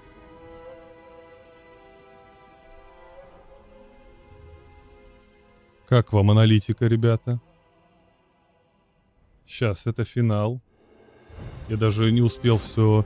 Пока там булдыга меня в войсе гасил. Так, Тамбовские короли на флавере против Дзинча. Булдыгу не продлили. Булдыга будет в студии аналитики работать. На комментаторах я. Удача реально нужна, чтобы смотреть. Было дело. Итак, у нас Готрик на дворфах. Абсолютно респект Краблингу за дворфа, за мощного здесь. Ну, и правильно Булдыга сказал, что это игра в долгую, потому что Краблинга, по идее, опыт намного больше, чем у Флауэра. И здесь может произойти, я просто не знаю, насколько Флауэр наигран на всех фраках. Ситуация, как была с секси-боем, неприятная, что у Флауэра закончатся фраки в какой-то момент.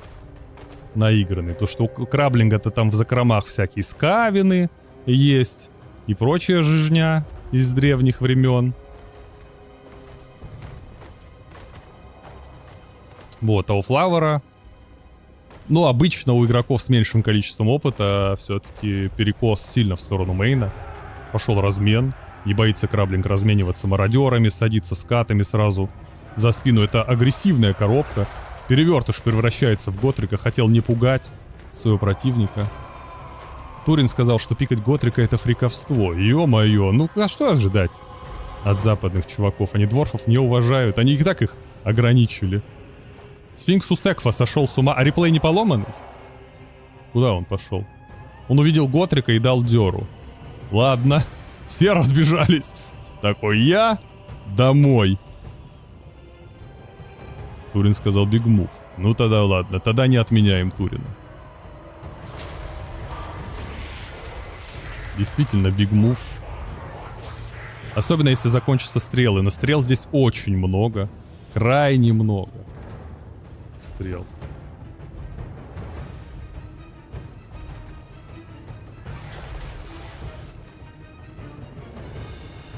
Ой, больно. Ой, больно. А тут что? Тут загоняют. Итак, тут стоит коробка. Но коробки плохо. Ее расстреливают в хлам. Ну вот. Готрик пока ничего с этим сделать не может.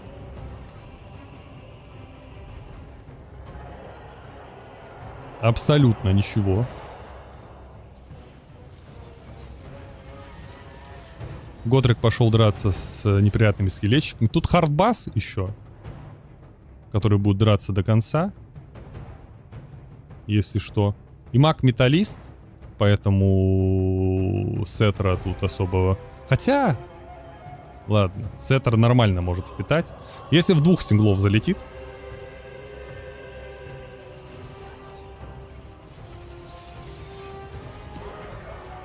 Пошел под хил.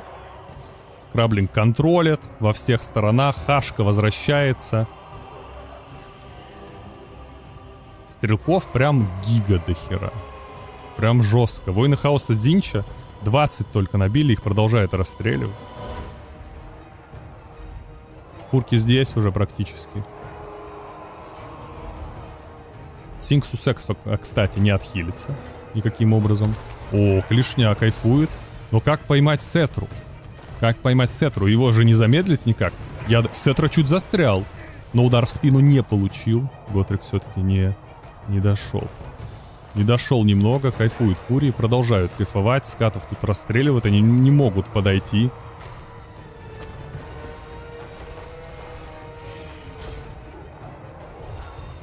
Пошло еще одно заклятие возмездия. Но Альфредина решил спасать своих конных лучников, чтобы просто все расстрелять. Зачем-то Сфинкс у Секфа подошел, получил в бубен от Готрика. Тут будет игра через расстрел, ребята. Будет игра через расстрел. Точнее, будет попытка играть через расстрел. А стрел еще до хера. И Дзинч ничего не сможет с этим сделать. Ну, как будто здесь у Краблинга уже очень плохая ситуация. Вот буквально сейчас. Все, его просто будет заливать стрелами. Я сказал Альфредина. Извините, это Флауэр. Я почему-то думал про Альфредина. Я еще не переключился. Да-да, это Флауэр. Флауэр Дина. Извините. Не переключился. Спалил, да. Флауэр будет продолжать расстреливать все это дело. Было бы круто, если бы Готрик был щитом. А у Готрика есть, кстати, храбрость героев? Есть.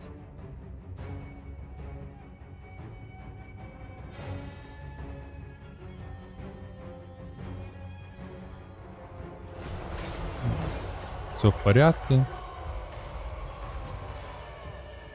А что здесь произошло? Извините. Я что-то немного пропустил. Это кто вмазал, пацаны? Это Булдыга накинул? Или это Ушепти сумасшедший так своих гасит? А, это скримы. А эффекта просто не было. Ладно. Супер кайф для краба, что Рору и Шепти отвлекаются сюда. Я думаю. Вообще гига кайф.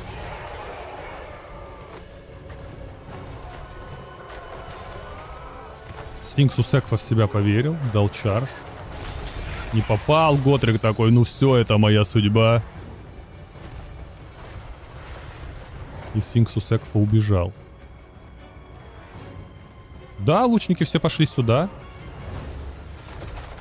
Дзинч все еще держит точку, кстати говоря.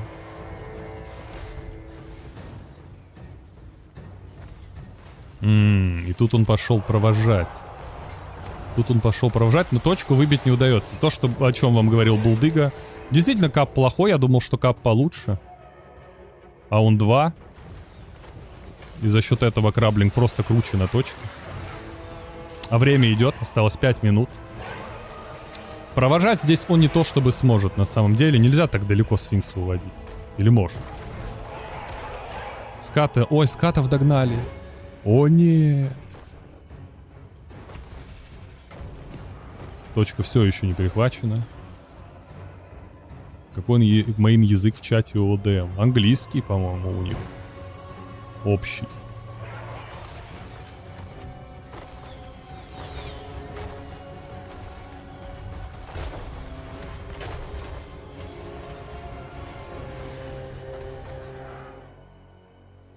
Ну, я, конечно, думал, что Флауэр прям расстреляет. С другой стороны, он не мог расстрелять. С другой стороны, зачем ему драться в миле здесь, где он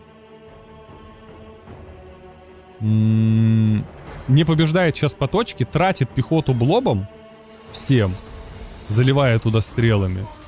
Если мог фокусом, под фокусом расстрелять кого-то, например, всю клешню. Вот сколько тут...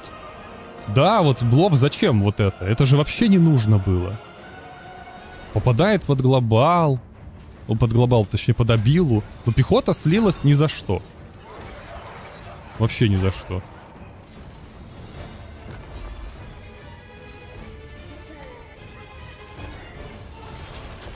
Так, ладно.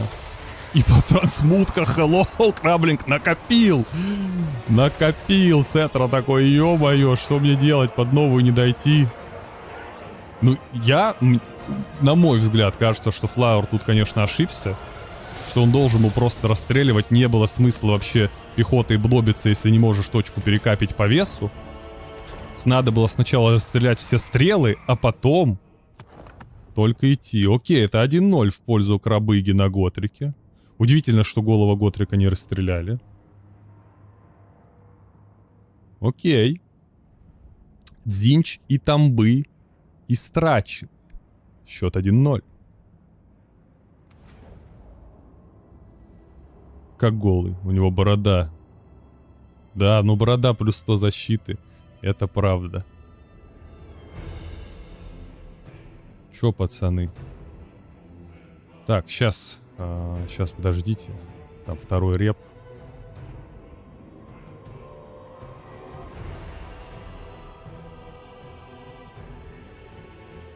Только не начинайте. Я еще не готов. Мне надо Дискорд найти. Сначала свой. Так, звоню коллеге.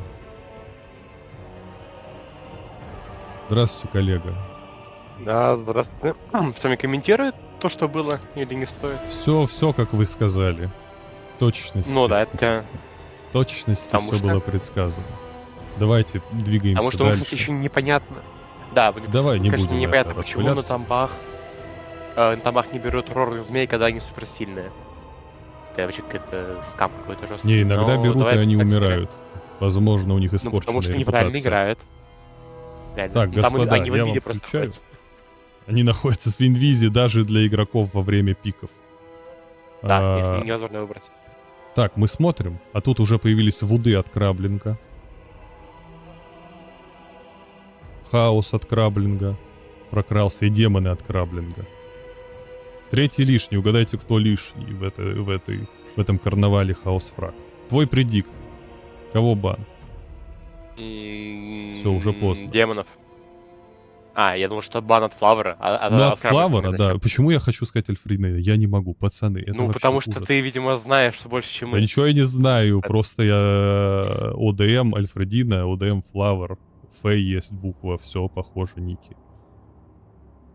Ладно. Ну, Краблинг... Бан был демонов, готов ты к вообще демонам. крутой, вообще булдыга, реально, Потому что они посмотрите, душные. посмотрите на этого крутыгу. Действительно, студия аналитики пока что работает. А кого пик тогда? Дзинчи, я думаю. Ну, понял. Ну, кстати, потому что оба матчапа мерзкие для... Кого выберет Краблинг, Вудов давай и- думать. Понятно. Кого выберет Ну, Краблинг? Вудов, наверное. Потому что он мировой же играл, Динчи выиграл. И типа просто Вуды Динч, ну, лучше, чем Вудывоки. Хотя Вудывоки просто это душнина полная. А зачем ну, будут там вуды можно с воками? Думаешь, Краблинг между своими фракциями разыграет драку, и Не, потом я вы про- победители? Да. И кто выиграет, тот будет играть с Динчем. Да, с Динчем, хорошо. Не, Динч Воки душнина. Ну Вудов выиграл. да. Ну, видите, они- вуды. все матчапы. Все, короче, видите, студия аналитики проверилась уже который раз, и она действительно работает. Давайте смотреть билд.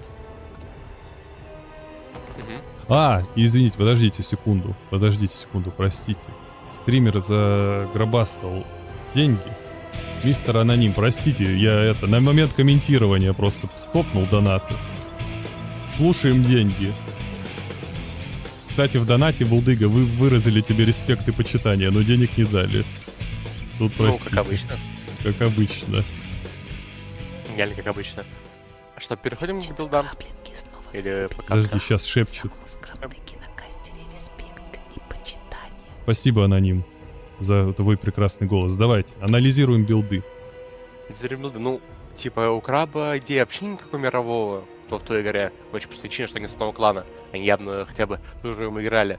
Здесь, типа, спам, фулл спам, еще ядовитые челы, чтобы у них магатаки были, у них бронебойка сильно выше. Раза в 2, по-моему, на стрелах.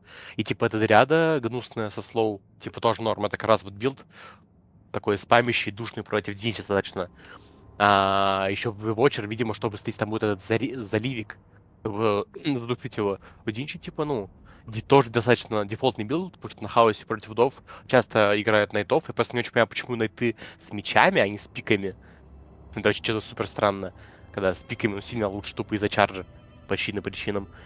Еще такая коляска вроде норм вудов душит.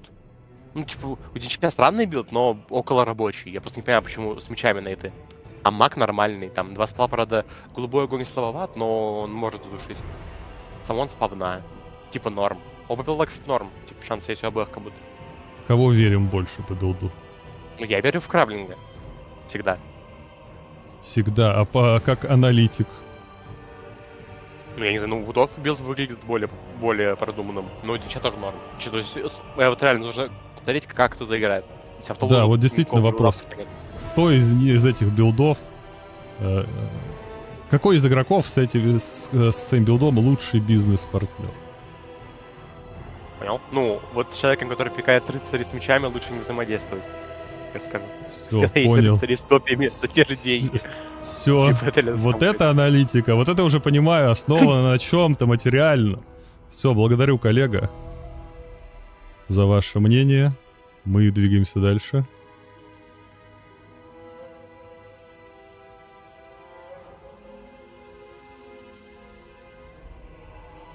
Мы влетаем, пацаны. Влетаем в эту игру.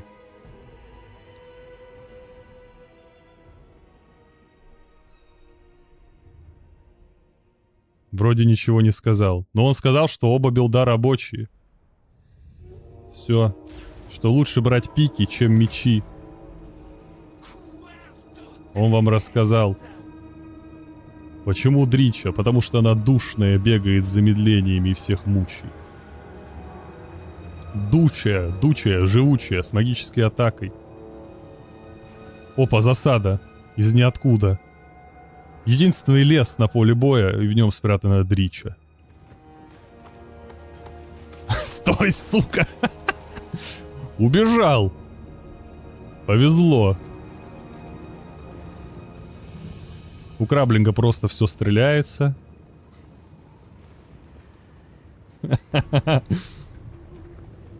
Прогнали. Даже высказать не даешь, в смысле, я ему полностью, да он все рассказал. О, здрасте, хеллоу. Здрасте, хеллоу. Стрела Курнуса. Куда он забежал? Его сейчас замедлят еще. Да? Или нет? Если что, тут и миазмы могут влететь. Ну, наверное, не будут. Яд плюс скорость 66. Он что, умереть пошел?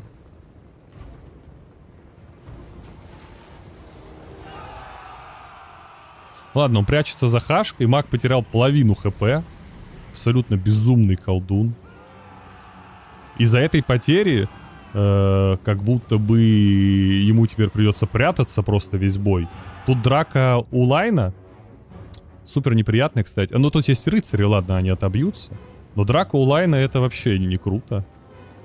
Могут наказать. Краблинг поворачивает свою коробку пока что. Решает не размениваться. Пошли миазмы, чтобы спасти свою кавалерию. Замедляющие колесницы тут как тут. Конечно же, следопыт продолжает снайпить высшего чародея, но как будто его прям задуют. Я не знаю, он жить не хочет, этот колдун. И Флавер все еще двигается вдоль линии. Это за первое место драка, ребята.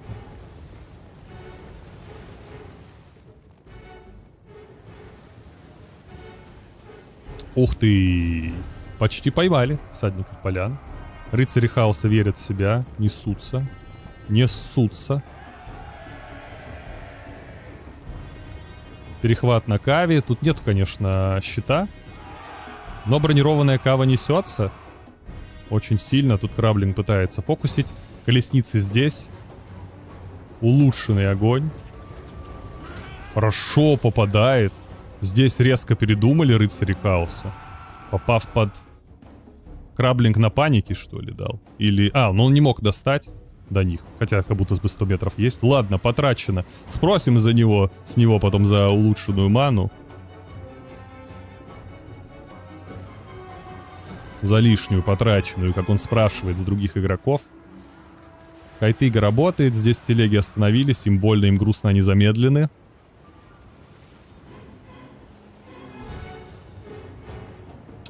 Ой, кстати, я реально просмотрел. Следопыт просто сдох. С позором. Ладно, не просто сдох, у него есть еще шанс вернуться. Пока хп там.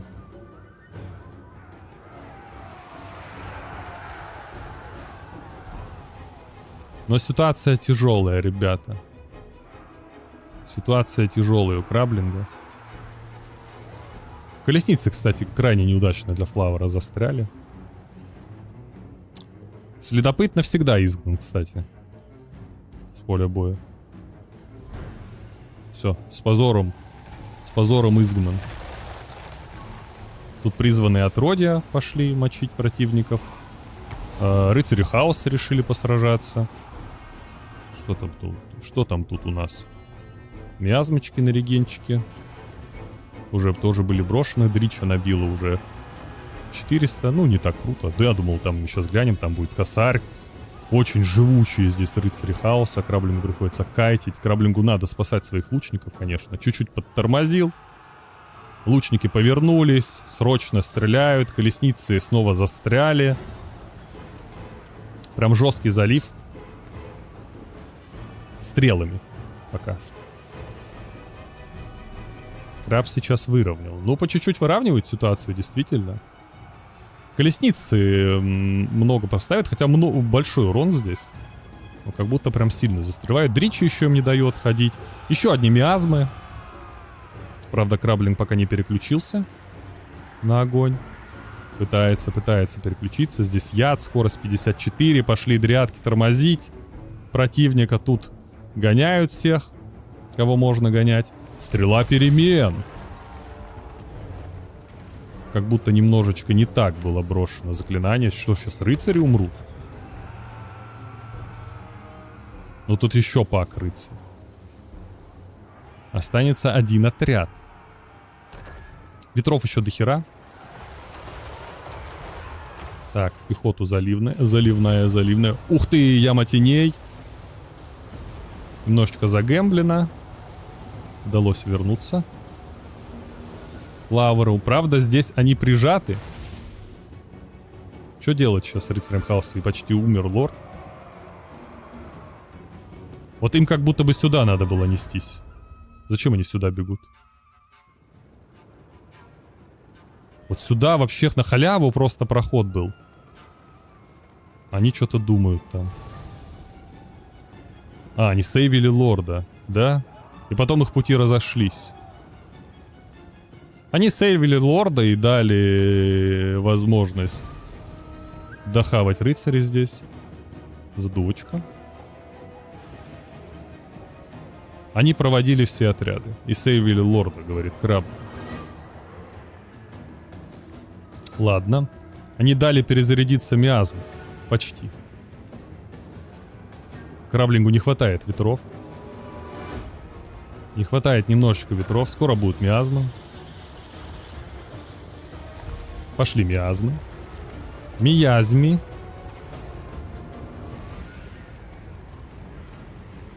Ну вот как будто эти рыцари тогда могли прибежать и сделать красоту, убить всех. А теперь что им остается? Они, правда, тоже всех здесь сейчас подразвалят. Ой, больно. Ой, больно.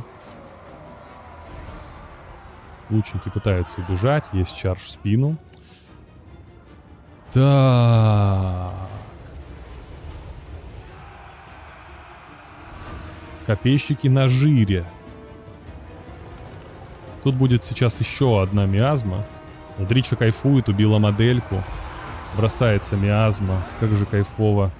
За 6 маны.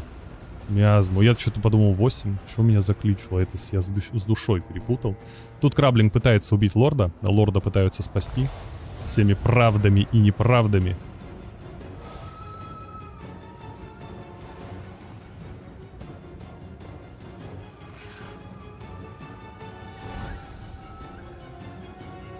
Ой, лорд откисает. Ой, лорд прокисает.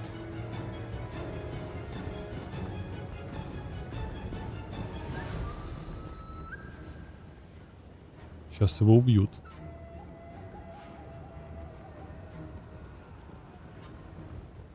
Краблинг убегает. До конца. До конца убегает. Лорда не могут добить, его просто провожают.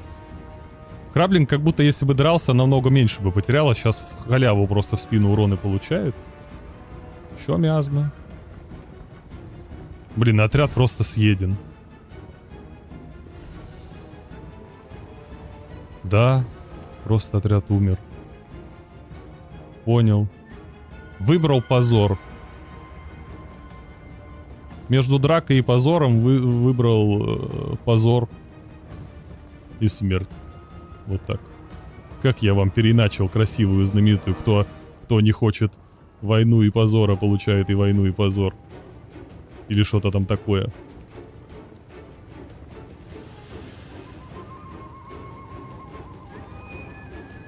Чем я больше комменчу, тем я меньше вспоминаю слова Черчилля.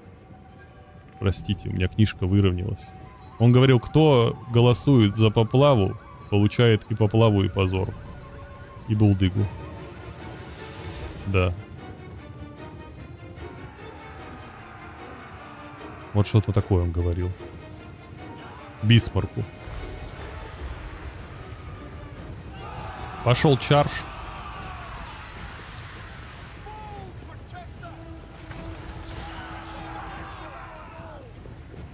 Не, ну миазмы тащит. Миазмы тащит. Дричи еще в лесу стоит регенить, если что, ветра. Но, конечно, копейщики те немножечко подруинили. Сколько здесь хп? Здесь до хрена хп. Довольно серьезный чарж. Кабину могут оторвать. Вот эти пацаны кабину могут оторвать. И у Дричи есть выбор. А у него есть, по сути, один каст. Все, двух кастов нет. Краблинг будет встречать в лесу. Ну, Флара же не пойдет в лес. Не пойдет туда, где защита выше. А здесь, подождите, здесь нету лесного духа.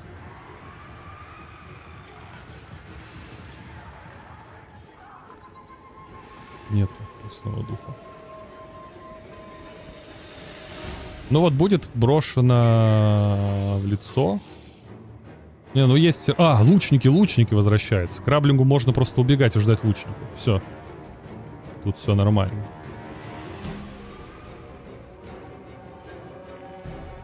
Можем ускориться, чтобы догнать папу Думбла. Пока тут контроль. Голубые вышли атаковать зеленых. А тут ловушка. Контрчарджушка. Снова ловушка. Дричу гонят. А они быстрые. Дричу 37, здесь 39. Сейчас придется драться. Придется спасать Дричу. Каким-то образом. Нет? Придется спасать Дричу. Выбора нет.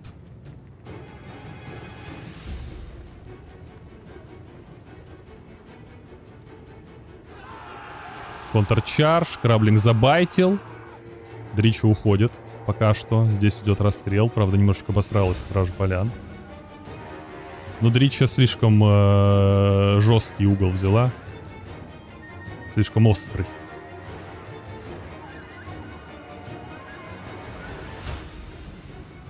И загрустила. И загрустила. Шо ж вы, пацаны. Сейчас будет брошена миазма, скорее всего, чтобы уйти.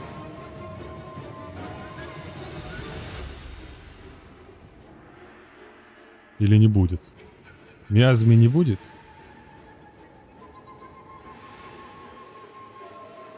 Уводит вообще максимально далеко. Краблинг. Видимо, надеясь здесь сейчас вот этих типов расконтролить и призахватить точку и просто не дать ничего сделать. Как будто. Это очень хитрый план. Пошла миазма. Да. Теперь вопрос. Сможет ли Краблинг расконтролить здесь? Скорость 30. Посмотрите, несмотря на скорость, забавно. Передумали, реально передумали. Что-то немножечко нервы подсдали. У Флавера, когда он почти нагнал.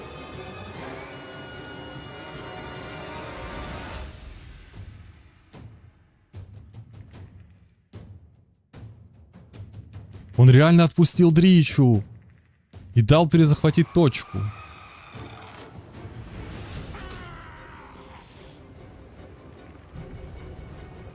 Ну, у Краблинга появился шанс. Все еще гигаопасные, отверженные. Сейчас будет бутербродинг. Бутербродлинг. Набрасывается еще яда немножечко здесь. Отверженные рядом. Надо бежать. Пацаны начали таять. Не начали таять. Голубые не тают. Голубые держатся на крутой морали. К сожалению, не повезло. Вот.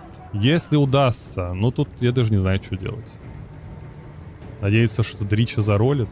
И чаржи заролят. Отверженные очень сильные. Чарж бы не впитать их. Придется ждать, пока вернутся Стража Полян. Вернется. Она вернулась, потому что у нее есть яд. Яд здесь крайне важен.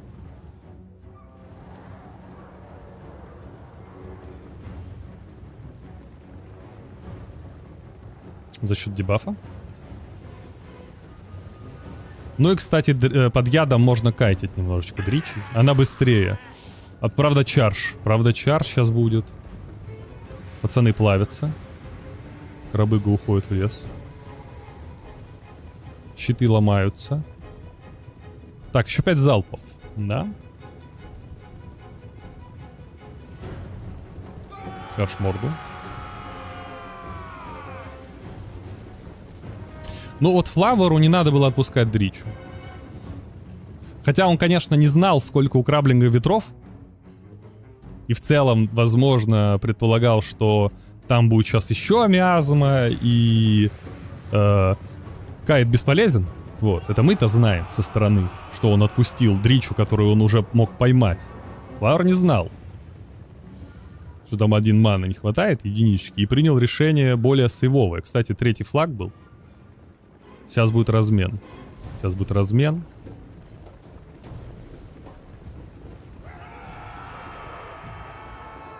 Кстати, натиск вытянул.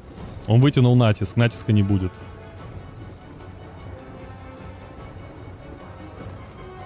Тоже важно. Никакого бонуса к атаке под Ричи. Сейчас он сломается. Все, чарж. Чарж откис. Дрича в более сейфовой теперь ситуации. 4-0. У Дричи 3-0. А, нет, подождите. Так быстро перезарядился натиск. Схерали, блин. Или у пехоты он очень быстро перезаряжается.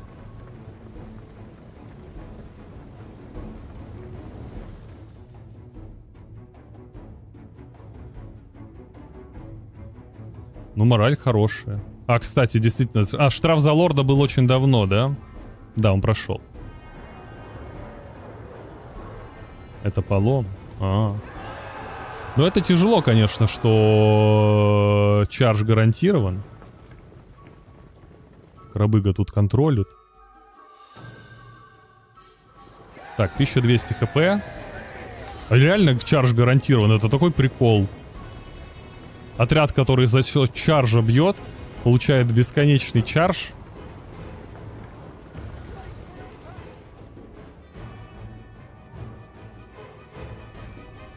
Краблинг точку придется забирать. 3-9, здесь 3-0. Боже мой.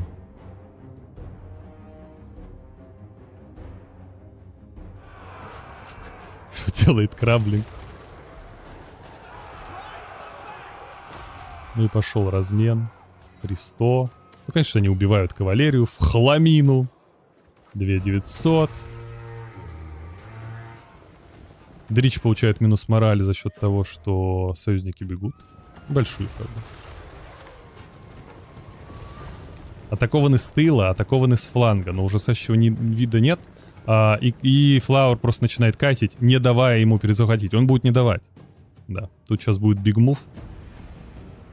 Если только он не попадется под сильный чардж. Очень долго крабу кайтит. Краблинг это видит. Отбивается. 20 секунд, 30. А Флауэр как будто просто так уже побеждает. Краблинг пытается разломать мораль. Выходит, и это 1-1. Вот так вот, ребятки. Вот так вот.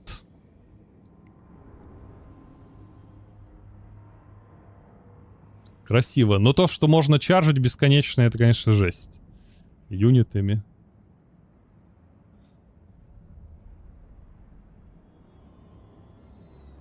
Легендарные отверженные, да, которых я все время критиковала, они вон а что делают. Вон а что. Но играли до конца. Действительно. Действительно.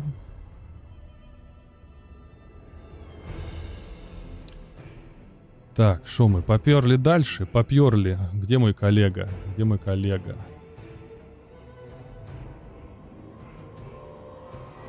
Звоним ему. Алло, коллега, здравствуйте. Да, здравствуйте. Я понимаю, что нет слов. Слов но нет, все-таки... есть только ненависть к разработчикам игры. Найдите, пожалуйста, слова для аналитики. Да. Хорошо. Вот капиков нет, но я скажу, что здесь Краблинг вообще почти в любой ситуации должен был выигрывать, потому что у него огромный перевес и по юнитам, и по вэле, вообще по всему. Просто ему нереально не везет. как обычно. У него типа вуды разбегаются с 60 морали, а там пинки с 50 морали вообще не горят, им вообще пофиг. Пинков 50 морали, как я помню. Вудов 60-70 минимум. У копий 80, ну типа. Верим в это. Верим. Скам. Ну, Это там главное, что он сценарий. говорит франшизе. Это реально сценарий какой-то жесткий. Он в целом по сценарию играет. Это чисто этот сгенерили слоп в нейронке по играм предыдущим. Что такое было. Что это не настоящая игра. Я в это не верю. Да даже у алхимика слов нет. Чтобы пикабаны начать двигать. А вот Реально? нашли. Пошли в удыги. Кислевыги. И даркиги. Так, какой у него план? Задушить Краблинга. А чем ответит Краблинг? Бан Зинча. Я не В смысле? знаю. Кстати, здесь... В смысле, какой бан Зинча, что-то если типа- Зинч уже был? Какой Зинча? Нет, такой не говорил. Да посмотри, Я чё-то там слышал. он забанил Зинча, Зинч уже был. Лавр. Краблинг Понял. играл. Просто так, знаешь, это по морали выкинуть. Мы просто Поменяли не- на тамбов. Все. Промазали ТК. Я думал, Флауэр с ума сошел. Понял. Вот. Ну, кстати, Кого берет Краблинг? двух Давайте. эльфов, что-то Предик. типа Бритонии или Лизов. Ну ладно, Лизов я не знаю, Краблинг нормально играет, но типа что-то типа Бритонии хорошо заходит. Но я просто играл против эльфов, любых эльфов у тебя Бритония хороша. Ну, против Хэйп самое сложное здесь нету. Просто там же с Крабом играл, эти же матчапы. Мгм. И Краблинг берет Не Бритонию. Чувствующий. Кстати, я ж тебе не скинул еще. Понял. Билд третий. Сейчас. Ну, что еще Бритонию преимущество, что ее не особо-то и жалко. По базе. Вы слышите его слова, пацаны? Вот так вот. Так вот, а че жалеть? Они же должны выигрывать. Если проиграли, то позор, все. Уходим в британские слееры. Вот так. То есть в этих, в крестьян. Вот так. вот. Так, что... по Бритония билдам, против ну, Дарков. кстати, Мгм. билды норм, но... Оба билда точно норм, я уже просто какой-то не играл, вот это подобное пикали, только мне не очень нравятся эти Пегас. Пегас юнит, конечно, скамный. Ну, типа, или уж 10 штук брать, а как там берут по 4 штуки, или по 6. 10 хотел пегасов, у сказать- тебя денег Ну, хватит да, на есть 10. пикали 6? 4 плюс 2. Не, пикали 4 плюс 2 в какой-то игре. Там их куча. Не тогда 6 и может 4 норм, плюс но- 2, ладно. Да, в целом. 4 дешевых, которые обычные, и 2 дорогих, которые Да, я понял. королевские. Да. Короче, один пак, не знаю, похож на какой-то скам. Но они, конечно, могут работать, типа, ту же хашку догнать.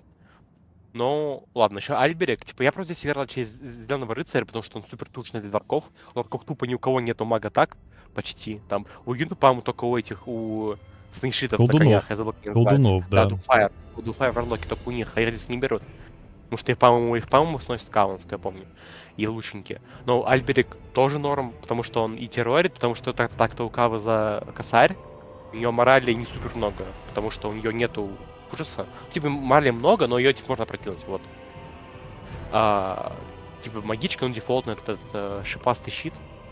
АК жопастый щит, который был в игре буквально Да, против ну мы Альфредины. видели, да. Норм, Мгм. да. Ну, Бритоне норм, но Вегас не нравится. А у Дарка тоже норм, потому что этот тип, он с Торментером, и он очень больно настреливает. Вот этот вот укротитель. Мгм. Магичка, я не знаю, арковая стая норм, этот Звероблик, не знаю, какой-то скам плюс-минус. Ну, типа, почему не Мантикор, я не знаю.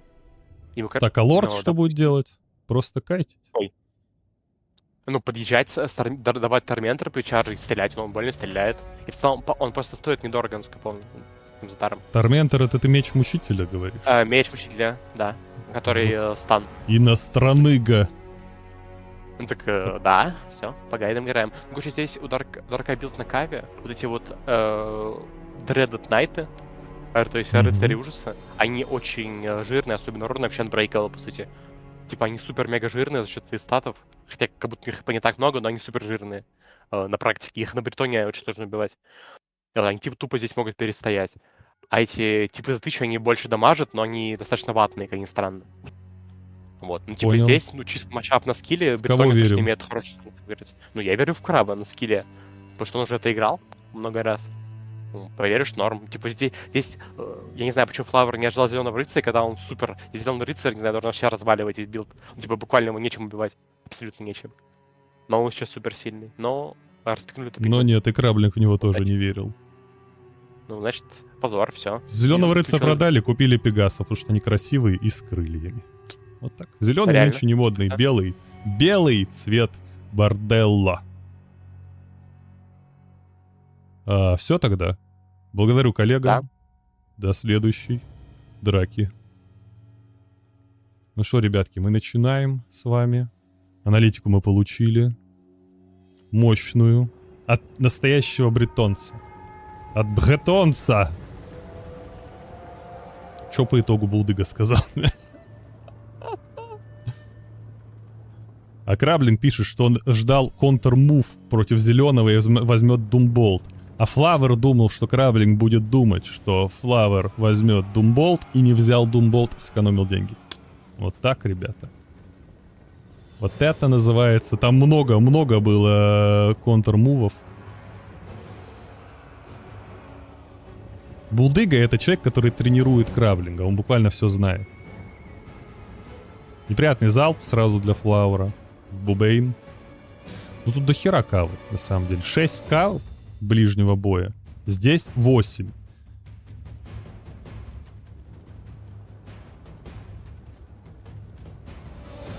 Ну Краблинг тренировался с Булдыгой все это время, да. Кстати говоря. Вот так, вот видите, Краблинг взял от этих тренировок все, а Булдыга принес себя жертву. В жертву. В жратву. Сразу копьям ужаса в морду чарж, чтобы это не борзели. Тут атака на бретонскую пиццу. Пошел размен под улучшенным шипастым щитом. Это всего лишь странствующий рыцарь. Но шипастый щит Пегасы здесь передумали садиться. Не нравится им это дело. Что-то плохое происходит. И, кстати, довольно легко Флавер здесь отделался. Нет, Пегасы в себя верят. Пегасы в себя верят. И садятся. А кто же поможет? А помогут им другие рыцари. Пошел гнев Манана в толпу. Сейчас будет жесткая минус мораль. Ух, как жестко пробило. Испуганы все. Все испуганы, все разбегаются. Краблинг снова вводит свои кусочки пиццы для того, чтобы атаковать противника. Как дела у Пегасов, кстати говоря? У них дела неплохо. Они все еще живут. Ну, видимо, они все еще живут, но недолго. Очень недолго живут. Очень мало и грустно живут. Набрали всего 400 value, но в совокупности Краблинг пока впереди. Лучники продолжают настреливать. Сколько кавы было уничтожено? 1 пак. И здесь 1 пак. И у Краблинг потерял 2 пака. У Краблинг. Или Граблинг. Идеальный ник под воровство. Под каламбуры с воровством. Совпадение? Не думаю.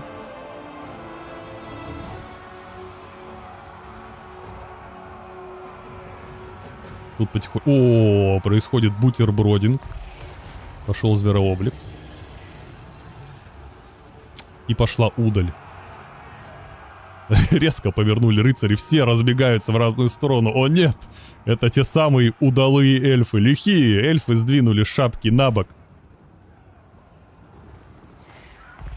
Начали казачьи песни петь зачем-то.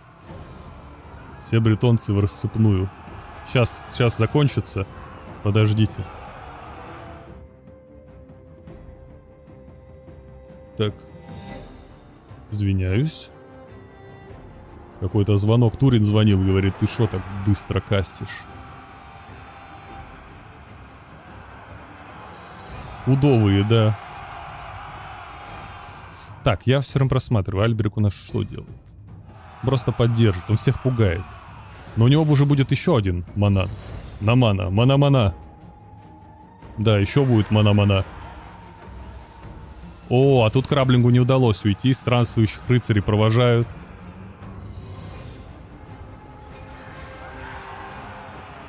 Тяжело дело идет. Тяжело дело идет.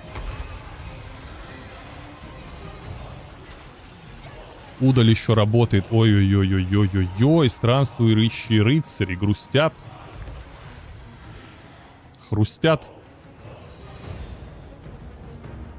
Этот пак отдыхает. У Краблинга, конечно, дела обстоят не очень хорошо.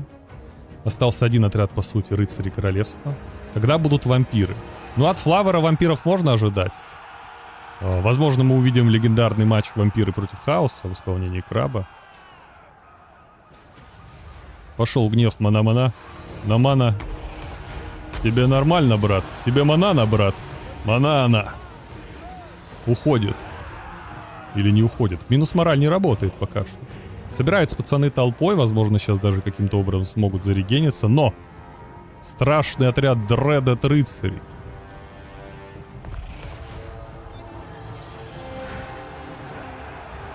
Если вот этот страшный отряд Дредд рыцарей изольется, то Краблинг вытащит. Но тут как будто бы все откисает.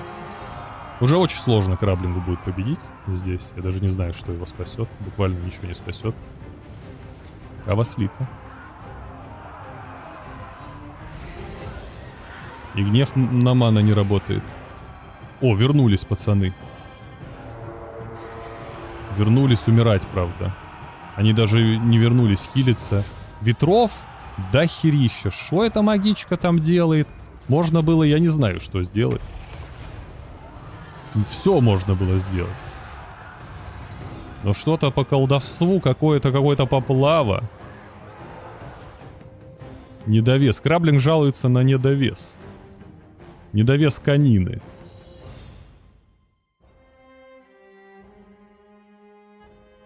Ой-ой-ой, пацаны. Ой-ой-ой. И это 2-1. В пользу Флауэра.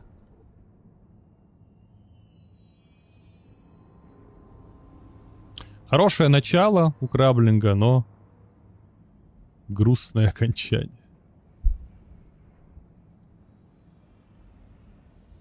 Дредд Найты победили. Ну, тут вся кава, посмотрите, хорошо разменялась. А здесь не вся. Вот эти ребята всего 40 рублей отработали. Вот она причина поражения. И Пегасы еще с позором умерли. Тоже. И магичка с позором хилила. Да. Вот так и живем, ребятки. Сейчас позвоню своему коллеге.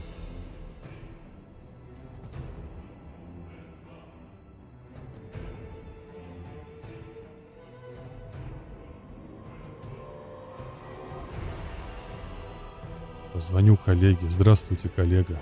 Да, здравствуйте. Печальный кстати, день это- в истории Бретонии.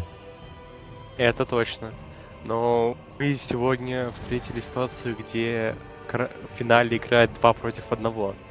То есть играет Краблинг, и против него Флауэр, и против Краблинга еще игра играет. Что у него отряды разбегаются инстант, а у чела просто отряды вообще не бегут.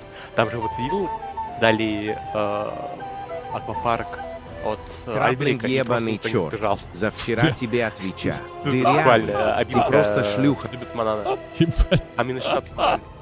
Подожди, Булдыга, тут какой-то сумасшедший набежал. Это, Я, кстати, ну, Булдыга 65 говорил сейчас, ладно. если вы это... Извини, пожалуйста. Это Булдыга говорит, зачем Краблинга так развалил? Вообще в Да, хламину. я же играл, только что. Понял? Да, качественная критика Я так- действительно пошла. Там какие-то шизики в чате снова, да? Ну, бывает. Да, да. Все, ладно, продолжаем. О, тут уже пики пошли. Продолжаем. Краблинг заходит Идём? опять. Предлагает поиграть на демонах. Ну, да. Самый хаус-мейнер знаменитый. Войд Ну, по 50 рублей Если честно, странный достаточно. Типа, ну вот эти лизы. Вампираты. Ну ладно, Кого вампираты. берем против Вампираты вампиратов? Флауэр играл. Я думаю, что лизов возьмет. Потому что, ну, хотя демоны тоже норм. Я просто здесь скорее на ком больше опыта играть. Ага, Ну, действительно лизы, лизов. но вот за лизов, конечно, вообще там 2 миллиарда билдов. Вообще непонятно, что взять. Но вот он и не взял. Что-то странное. Ну, вроде визуально типа норм. вот у Лиза, но... Подожди, я еще даже не знаю, что Я там, а ты открыл? уже знаешь, нахуй. Мгм. Так ты ты уже же не всё- снял, Всем все рассказал, блин. Давай. Уже и посмотрел, наверное, и от этого ты говоришь, кто выиграет, я понял. Он.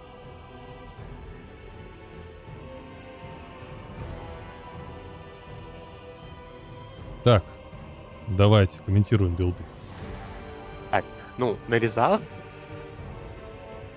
что-то странное, но вроде норм. Ну, типа буквально лорд с огнем, чтобы выжигать спам, меч, чтобы пробивать крабов, шар против Ноктила. Всякий спам столковый и 2 катля, чтобы тушить столков. И типа саламандра, чтобы наплевывать, потому что она нормально достаточно бьет. Особенно по коробкам, которые по квадратикам. У нее взрыв достаточно больный. Там если станут квадратиком дробаши, там может умереть достаточно много от одного залпа. А у императора я вообще просто типа тоже какой-то дефолтный билд. Честно, пирата вообще давно очень не видел. Ну, типа это В десант, смысле не естественно, видел? выглядит Сраный как тур... короче. А, не типа в личных встречах не видел. Я сам Есть просто турнир не одни в играл. Там Императоре. пикали- Так там пикает один этот Снейл Крим их. И со своими 5-5-5 Нет, билд из компании. Другаш, Там вообще кто-то играл. Окей, Ну, вот они вылетели, вот и думай. понял, ладно, Пусть пикает пиратов дальше. понял. А ты Ладно, не пикал и не вылетел конечно. сам тоже. А я Что пикал пиратов, скажешь? просто ты так не видел. А, Понял, ты как только пикнул, тебя из игры кикнули. Я вас понял. Да, ну, билд звучит как норм, типа Блоб Краб достаточно душный. Но вот эти вот десант звучит как какой-то корм, если честно. Потому что он просто не выжил против цинков. Но тоже опять автолуза нет, а лорд хотя бы с хилом, а то там брали лорда без хила, это вообще какой-то скам на пиратах. Ну. А так норм. Обвил норм, еще, кстати, пеший, это, кстати, достаточно умно. Если его пехот держать, он не умирает вообще. А Пеший как же вот ветер типа смерти? Барби. Рекомендуешь? Нафиг он не нужен. Здесь нет. А это же У тебя сигнатурочка. бомбы, у тебя куча бомб, у тебя куча антипеха. Зачем тебе ветер смерти здесь? Чтобы Здесь красиво хит-то запустить лучше. на 20 маны. Давай. Нет? Ну Нет. ладно. Тебя. Себя. Все, коллега, спасибо вам тогда большое. Ну, давай. Верим в краблинга, конечно же. Верим в краблинга. Ну что, ребята, у нас тут, конечно, жесткие дела обстоят. Счет 2-1 в пользу Флавера. Краблингу, конечно же, нужно на 2-2. Чё Булдыга не комментит? Ну, ребята, мне очень сложно комментить вдвоем. Нужна большая сыгранность. Плюс Булдыги вы микрофон подтащить. Но я очень люблю вдвоем комментить. С Крабом там хотя бы уже накомменчено очень много. Вот. Это запись? Да, я из записи разговариваю. Здравствуй, Спортуган. У меня тут нейронка генерирует ответы, как будто бы в лайве. Ладно, Краблинг начинает тут наплевывать. Флавер идет захватывать точку.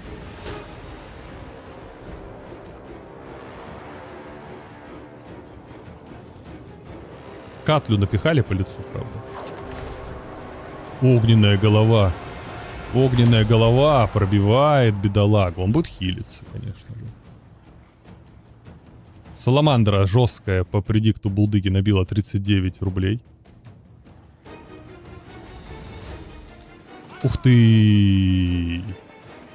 Асцинки-то грустят. Асцинки-то грустят.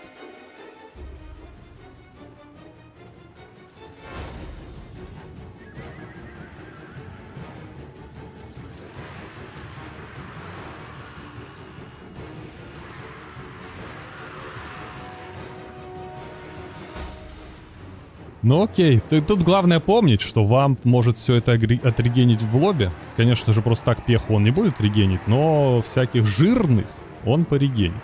Ну и у цинков плевков много. О, выходит вперед пушкари. Саламандра 83 работает. О, она начала работать по пехоте.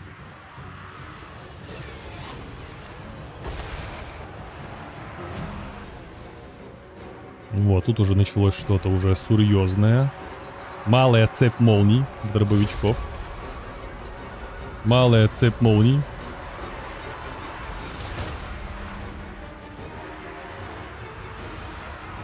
Очень хочет Краблинг убить отряды дробовиков. Катли влетают в дробовишниковых. Еще и молния, чтобы они точно сдохли. Ну, точнее, не в дробовиков, да, молния очень хорошо бьет по синглам. Ух ты! Неприятно. Это был крайне болезненный залп. Что с Катлем происходит? А с Катлем происходит вот это.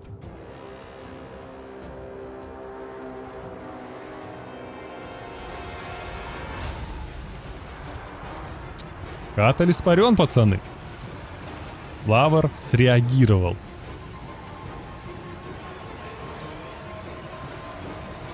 Пошло изгнание, которое сразу уходит. Нет, возвращается назад. Уходит, но возвращается назад.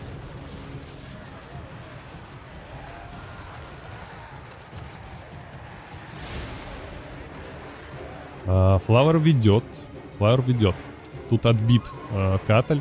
Подхилить его нечем абсолютно.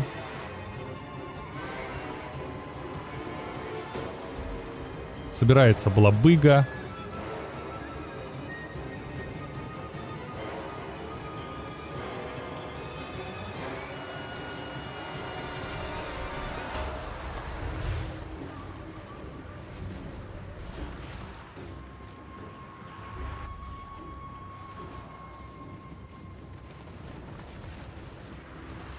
Ну, Флар тут прям серьезно откидывается. Прям серьезно. Тут 3 пака крабов. Чем их убивать? Почти закончились у Саламандры патроны. Она просто не может уничтожить врагов. Под щитом древних. Красногребневые. Пытается пробежать.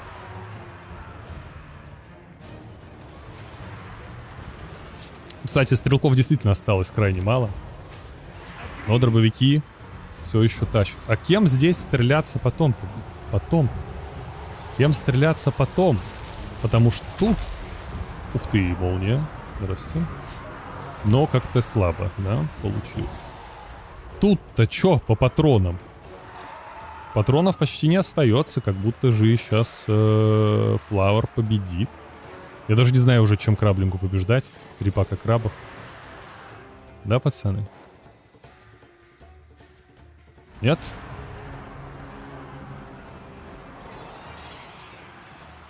Как будто не ясно совсем. Тут остался один мусор. Ух ты, но это 3-1, судя по всему. Или я чего-то не знаю, или это 3-1.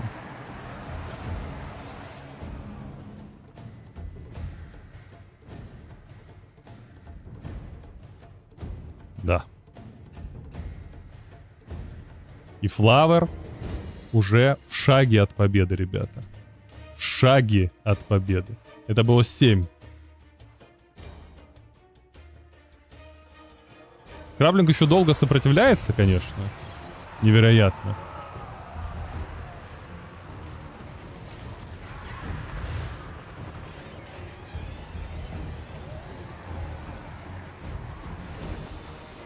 Что контрит крабов? Дэмэдж. Ох ты. Флавер в шаге от победы. У Краблинга остался последний шанс на камбэк. Последний шанс на камбэк.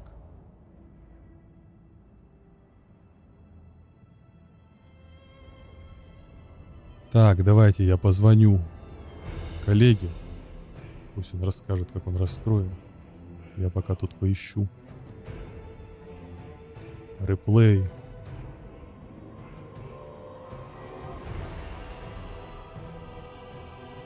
Здрасте, коллега. Здравствуйте. Вы расстроены? Конечно. Я не знаю. Не знаю, подключаем... Вы что, не конфиг верите? на- Вы не верите в своего ученика? Ученика? Это какого? Так, не понял. Вы на кого работаете в этой паре? На себя. Мне же заплатили за скаутинг билдов. Я не знаю, за что еще. Я понял, я понял.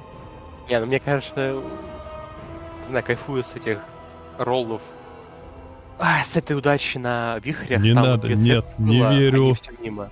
Нельзя, Всё не может мимо. так много вести флавер на скиллухе, давайте. Верим. Я в это не верю. Здесь реально фул удача. Но здесь, конечно, по билду не угадал вообще. И Может краб, я не быть, знаю, фул почему удача. почему лизов. Не знаю, я бы точно демонов брал. А почему лизы, я не знаю. Вот Что, типа вот там билдом не угадал и все. А сейчас... Сейчас надо предиктить. Что будет Так, брать ну, Краблинг? Кого баним? Ну, кого банит Краблинг, это кого он пикает. Но вот бан Империи это неприятный, потому что, типа, допустим, забанить Вудов и играть Империя Кислов, ну, типа, норм. Оба. Ну, На я думаю, Воинов что Хаоса? Краб Он Хаос банит берет. Империю. О, Все банят Империю. Ну, типа, Воинов Хаоса, да, я брал. Он же их явно майнит. Он их буквально их показывал в прошлых Воки. играх, и очень хорошо у него ну получалось. да, играть. Воки. Ну а кто, Да, типа кроме Вок. воин... Нет, это А, тамбы, Краблинг он- ставит все свои деньги на тамбов. Блин, ну, Тамбов. Ну, Тамбы против Вудов. Реально плохой матчап для Вудов. Краблинг его там сам проиграл против Флавера и еле там вытягивал против китайца. Так что, да, ну, поэтому Кислов и взяли. Что Вуды там плохой матчап для Вудов. А вот А Кислев Кислев? матчап душный, матчап душный для обоих очень. Но Тамбы как будто бы здесь в фаворе. Ну, потому что если я его не играл, но меня выдушивали этими... Я на Кислеве играл. Меня Том выдушивал костяными великанами. Не странно, потому что они сейчас плюс-минус норм. И они реально Грома уничтожат. Но Тамор на Громе все выстрелы доджит. Мгм. Вот в чем проблема. А еще у Тамба у Секф есть, да, вот здесь его и взяли. И он тоже очень опасный против Кавы. Сетера, типа, ну, норм, плюс-минус против Кавы. И сам все хорош. Шепти тоже хорошо. Но опять нет змей, я не знаю почему. Ну, видимо, боится Грома. потому что, наверное, Как мотор нет, Грома. противника целых 2 змейки. Это не те, я про тамбовских. Но у противника, не знаю, на Кисле бил супер странный. Типа это Катя, ну хотя бы со шмоткой. Да, вот шмотка на спас есть, потому что Альфредин ее не взял. По-моему, в той игре с Краблингом, это вообще смех. Не знаю, как можно ее не взять, которая на спас бросок. Кислый очень странный билд. Меди тележки. Типа, по идее, все должно отлетать от тамба. Мгм. Должно быть так. Я пока не в это верю. Потому что билд реально выглядит слабым у Кислого. Все, верим. Спасибо, коллега. Мы пойдем. Если Булдыга верит в это работает. Все, мы помним. Понял? Пацаны, по-другому быть не может. Мы заходим смотреть. Последний шанс Краблинга камбэкнуть.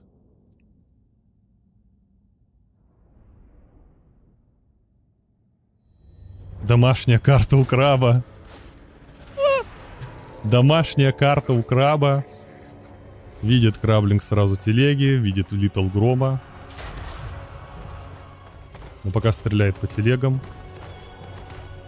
Кстати, телега не откисла с одного выстрела. Краблинг все еще подушивает пока телегаши. Ого, в себя верят дервиши косовиты. Сцепились по пьяни с копейщиками. Телеги продолжают пробиваться. Телеги крайне опасны для синглов. Разменялись, и мне понравилось. Лауэр начинает контролить. Уилли. Ну тут даже костяной великан даже не уворачивается, просто потому что он не видит. Вы помните, что у него глаза в разные стороны. Задело взрывом. Тут еще заклятие, пошли клинки с антиларджем. Кстати, даже они не спасают внезапно. Хрена себе Кава Кислева привет передает. С чаржа как. Что-то пока не получается. Начинается кавафайт. Сумасшедший великан стреляет зачем-то сюда. А, малыш Гром достает до ушепти, но все еще не попадает.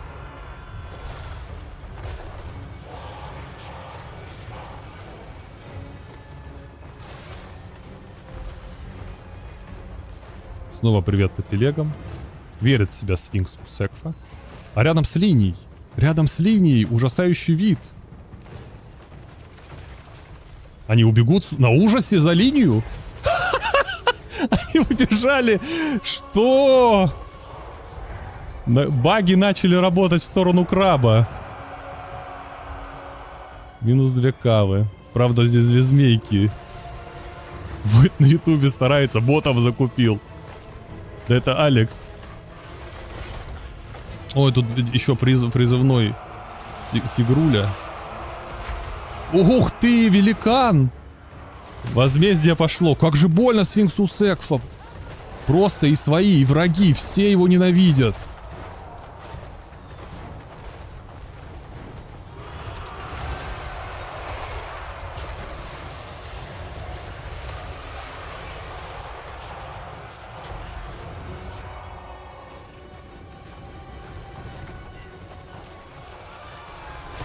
На тебе, тварина, на сфинксе!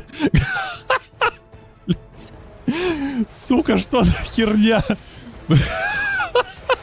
Твою мать! Сейчас еще раз пальнет.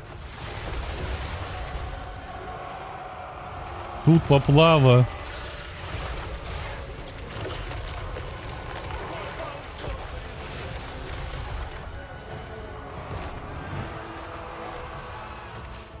Жесть.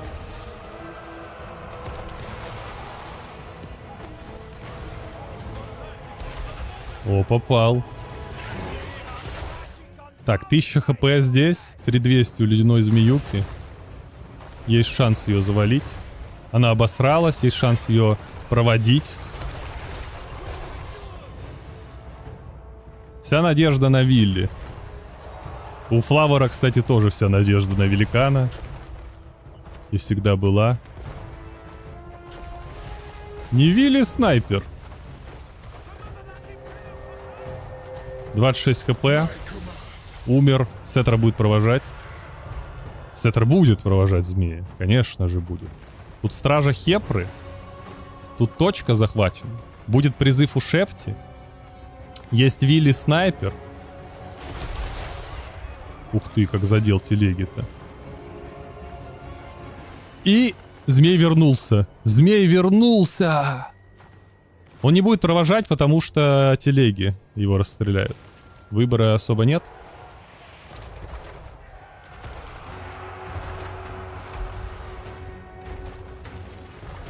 Он вернулся на косаре.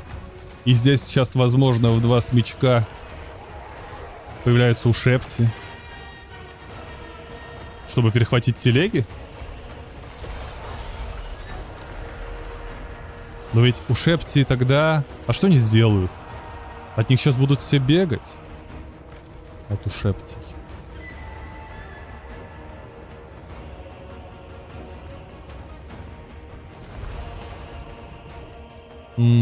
Как будто взрывом только задело. Да.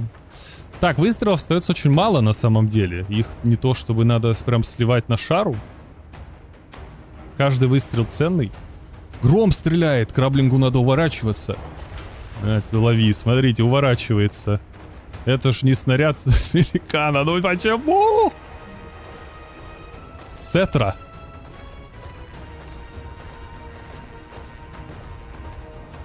Выстрел Вилли. Катарина тоже как Сеттра работает. Только сейчас будет спелл. Сколько он? 12 ветров. 1000 урона. У Сеттры 1000 хп. Дальность 100 метров. Сеттра пошел регениться. Она идет кидать смертельный мороз.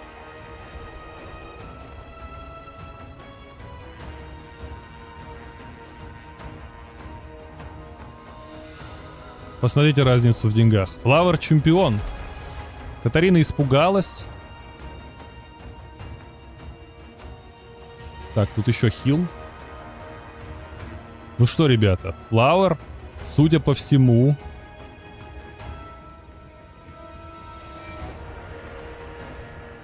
Шампион мира, шампиньон мира.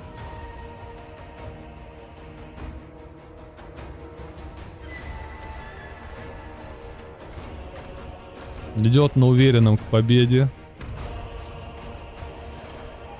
Есть у ворот. Ну, я не знаю, может быть, конечно, здесь что-то сейчас случится. Ладно. Великан может еще... Ну, блин, здесь повозки. Они просто Сетру не простят. Я даже не знаю, что должно случиться, чтобы эти повозки не убили Сетру. Великан тащил как мог.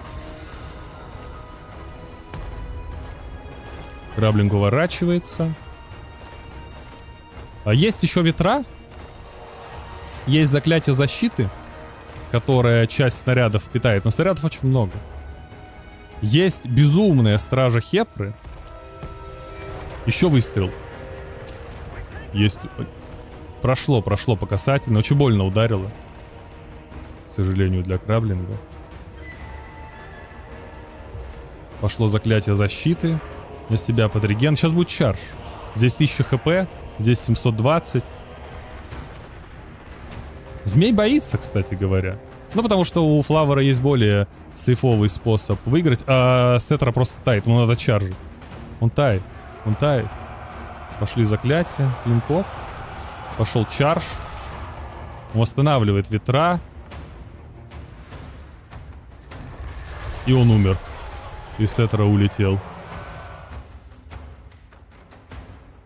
Катарина радостная возвращается. И это Флавер чемпион. Новый чемпион.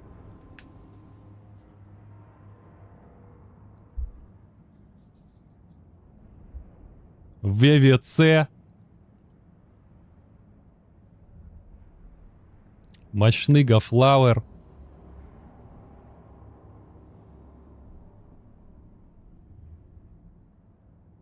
Великан-снайпер не спас. Очень грустно умер Сфинксус Экфа. Конечно. Телеги тут все расхерачили. В хламину.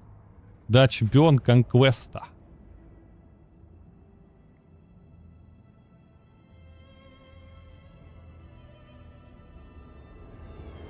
Так, ой, один момент.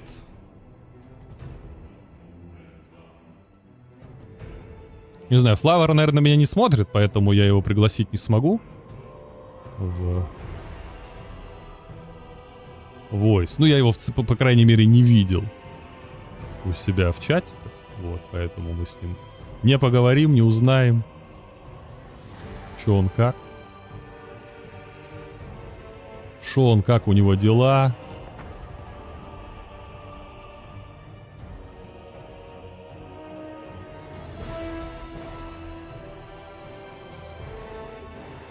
Не, ну Краба Voice я, конечно, приглашу. Просто вначале приглашают победителя. Обычно. Если вдруг Флавер смотрит, я готов дать ему возможность высказаться и принять поздравления. Но если вдруг нет, давайте подождем чуть-чуть. Назовем Краблинга, чтобы он рассказал нам свои впечатления. Но Великан реально предатель. Сука. Но справедливости ради, Краблинг там сам стрелял второй раз туда, куда-то в толпу. И не факт, что сверху, конечно, было все так видно, как нам.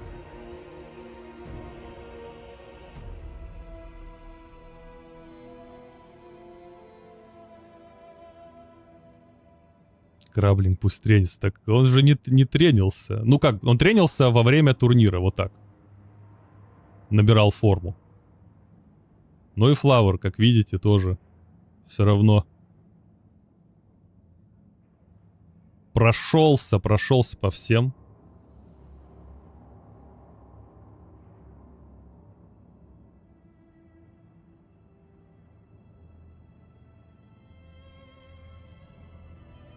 Да, Морс остался единственным ВМ. Так, подожди, Флавер готов, да? О, здравствуйте, давайте Флавером.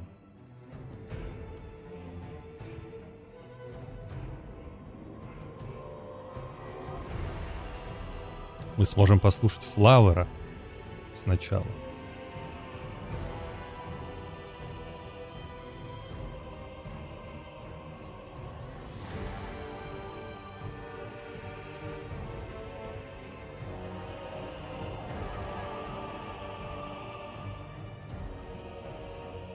Так, флавр готов, ребятки.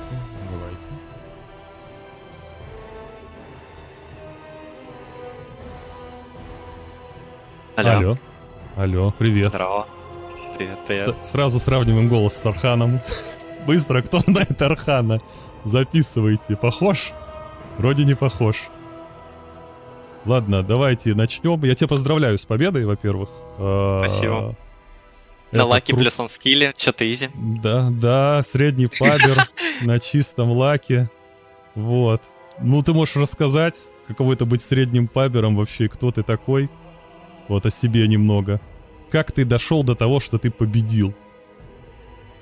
Расскажи нам. В игру играл, а не на механике жаловался. Вот оно как. Ну, я хотел что сказать, Надо года два делать. назад, наверное, я начал играть с Чьера 24-го, получается. Там я вступил в клан. Меня начали учить. Один человек. Ну и вот потихонечку, полигонечку, я не знаю. Ну буквально просто в игру играл, я не знаю, что сказать. Один человек какой-то конкретный. Да, по сути. Кому передаем Это- слова благодарности? Ну, это был Берс. О, вот видите, Так что взрастил. я бы большую часть лавров ему отдал. Берс взрастил. Да, буквально ну, процентов на 80, наверное, мой текущий уровень игры и понимание игры в целом — это заслуга Берса. То есть Круто. он был как бы вот, ну, первым наставником, который мне объяснял, так сказать, азы, ну и базовые механики. Давай так, кто самый сложный твой противник за все время в ВВЦ? Ну, Берс, очевидно. Я даже немного в тильте был с этой сетки, потому что, ну, буквально второй раунд я с Берсом стою. Ну, для меня это выглядело просто как, я не знаю, луз-луз матч.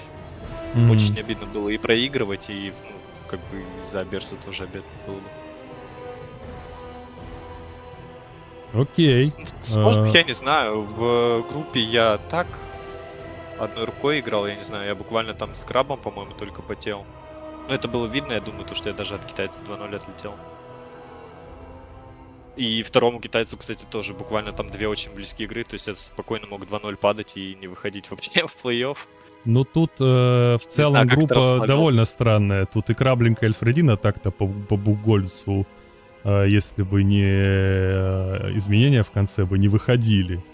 И тут Ну да, топ-3 буквально, вот только ты мог выходить из этого топ-3 до изменений. Да. Как ты Ну, думаешь, по если бы... плей-оффу Если по бы плей-оффу нижняя только сетка Берс. была, как ты думаешь, кто бы снизу добрался до тебя? Берс. Думаешь, Берс бы прошел по низу, да? Да, очевидно. Ты веришь в как? Берс Альфредина и Берс Краблинг, что он бы пробил? Ну, я не знаю, вот этот матч ВМ, это, конечно, рулетка была бы, очевидно, но... Ну, я бы в Берса верил, не знаю. Для меня очевидные претенденты были это Берс, увы, второй раунд у нас с ним, без нижней сетки. Альфредина, я также ждал около полуфинала. Ну и получается Краб, да. Ты в Краба верил в то, что дед вернется и будет играть нормально? Нет, не верил. В него никто не верит никогда. А он идет. А он идет снизу. Ну, как бы, ну, это, не знаю, как-то... Ладно, не буду такое, наверное, говорить, но, в общем, я был готов к этому матчу и плюс-минус... Да чё, ты плюс-минус можешь была лёгкая говорить, потому что он будет после тебя, он будет говорить. Ну, окей. Подготовка была легкой, и, ну, плюс-минус так все и было. Как я и ожидал от него. То есть не сильно он меня удивил, он меня удивил разве что Вуды Дзинч. То, что я думал, он хоть чуть-чуть шарит за этот матч, за матчап, но он прям full классику билд взял, и я буквально думал, что он будет как-то удивлять и сам что-то такое. Какие-то лазейки искал. То есть какие-то зад или дед что-то отстал такое. от жизни. Ну, скорее всего, потому что Дзинч Вуды — это очень сложный матчап для Вуда, на самом деле. То есть там прям нужно постараться, чтобы это выиграть. И поэтому я думал, он меня будет как-то удивлять или чизить, но он прям фулл классику взял, и... Ну, не очень приятно было. Ну, там было все равно Это проигрывать. довольно близко. Да, ну, опять же, ну, как этот Дзинч играет? Либо тупой быдло раш, либо full кайт. То есть я бы брал 3 Дзангора, 4 Фросака, но Крабу я не знаю, что бы он с этим делал, если честно, в таком билде. Ну, я и говорю, это очень плохой матчап для Вуда, поэтому, как бы, да.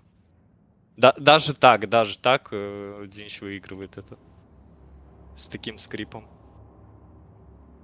А ты в целом тренишься, получается, все еще с Берсом, да? Я думал, у вас внутри ОДМ есть какие-то свои трени? Ну, на ВВЦ нет, я тренился с УДМом, очевидно. Угу. Ну, странно, у меня финал с Крабом, я буду с Берсом трениться, не знаю, это очень Ну, странно. тут да. звучит. Ну, не, я бы просто думал, что мало ли там у вас какие-то свои внутренние тусовки. Не то, чтобы раньше ВМ все вместе тренились. Передаем привет временам Вайда и Винстара, который он там один тренился. Ну, как очевидно, общаемся, но играем редко уже. Мгм. Ну, мне, если честно, и не нужно. Мне, если просто поиграть мне есть с кем, мне обязательно это будет Берс. А какие-то билды или понимания, ну, у меня своего достаточно. Ну, мне, то есть, мне очень невыгодно что-то новое подглядывать у кого-то и копировать, потому что, ну, не знаю, у меня буквально свои авторские билды, ну, отчасти, как минимум, на моих мейнфраках. И мне, если я что-то скопирую, я, скорее всего, просто переебывать буду. А твои самые мейнфраки какие? Нет. Самые любимые? Ну, на которые ты ставил Эльфы здесь. и нежить. Эльфы и нежить, очевидно. Все эльфы, вся нежить? Да. О, ну это, конечно, широкий такой набор. Вот. Ну, если выделять кого-то, то из эльфов дарки, очевидно, а из нежити, не знаю, если честно. Ну, скорее пираты, но нежить у меня так размазано. Я очень много всей нежитью играл. Окей. Ну, за 2 года, конечно, это очень сильно ты прокачался. Прям я даже не знаю, с кем еще можно сравнивать, кто так быстро взлетал. Ну, наверное, Берс также быстро взлетал. Хотя, наверное, грустно, что он так и не добегал до такого титула. Вот. Всегда был рядом. Ну, всякие краблинги там мешают, ходят, приходят. Старые времена. Что еще я хотел спросить из интересного? Хотя, может, тут вопросы из чата будут. Сейчас посмотрю, что-то есть интересное, ребятки. Что они Да, там? давай. Спрашивают, с кем ты в ОДМ тренился? В ОДМ я больше всего с Лифредина играл. Угу. Даже не знаю. Ну, какие-то рандомные пару матчей много с кем играл. Буквально там человек, ну, 5+, наверное, будет. Но больше всего с Эльфредина. Прям процентов, наверное, 80-90 матч подготовки к чем. Так, как Флауэр оценивает Булдыгу? Булдыгу в плане? Ну, наверное, в плане игры. Да, никак его не оцениваю. Ну, в Всё. смысле... Ну, у него своя шиза, у меня своя, как бы. Не сильно пересекаемся. Ну, типа, он падает от игрока, который берет палачей Харганету в матчап Бретонии. Ну, как бы, блядь, думайте. Тут сами делаете выводы. Ой, тут закидывает вопросом, почему ты вышел из ВМ. Хороший 10-й вопрос. раз. Следующий вопрос. Все, ну все, пропускаем. Видите, ребята, не хочет человек говорить. Отстаньте. Дальше. Вот, кстати, Snail's Scream, у него тоже какая-то своеобразная мета. Это азиатская такая тема или нет? Вы играете на китайских турнирах? Я знаю, что там бывают. Да, китайские турниры иногда проходят, они более локальные. Но Мгм. буквально вот с какими китайцами общался, они тоже не знают, кто такой Snail Cream. Нет по нему никакой инфы. Если Мгм. говорить про матч с ним, ну там, не знаю, поплавило меня жестко. Я очень плохо спал перед этим матчем, во-первых. А во-вторых, вот после карты Дзинч Дарки меня жутко поплавило. Я думал, я даже уже проебываю ему, если честно. Ну, там было очень близко. Да, с ним. Ну вот Воки Лизы это очень такой для меня был матч, не знаю как сказать. Ну вот это буквально матч, где я взял билд Берса на этот матчап и не на 100% понимал, что я вообще хочу делать в этой игре. То есть у меня такой легкий мандражик был и неуверенность в себе на 5-й карте против него. Мгм. Ну Но в вот целом, тут да, меня просто булдыги на побаливает, если заметку, честно. что билды Берса приводят к победе, видишь, к финалу булдыга. Вот так, А да. Да. А булдыга говорил, что билды Берса это все сразу слив и смерть.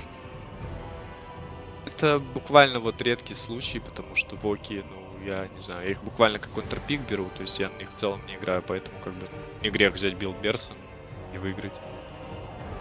О, тут, кстати, очень важный вопрос от трудящихся. Стоило ли банить барж? Баржу? Если честно, не знаю. По идее, нет. Ее же уже несколько патчев нерфят. Но точно не могу сказать, потому что она до сих пор в бане, как бы нет опыта игры против нее. Почему Дворф Ну, вот по идее. тогда самая забаненная фракция? Почему их все банят? Ну, гнусная фракция. Гнусно. Неприятно Почему? против них играть большинству. А, Ну вот эти буквально ебучие билды в 10 дрейков, я не знаю. Ну, то есть даже Берс кодексу проигрывает это, ну, то есть думайте сами.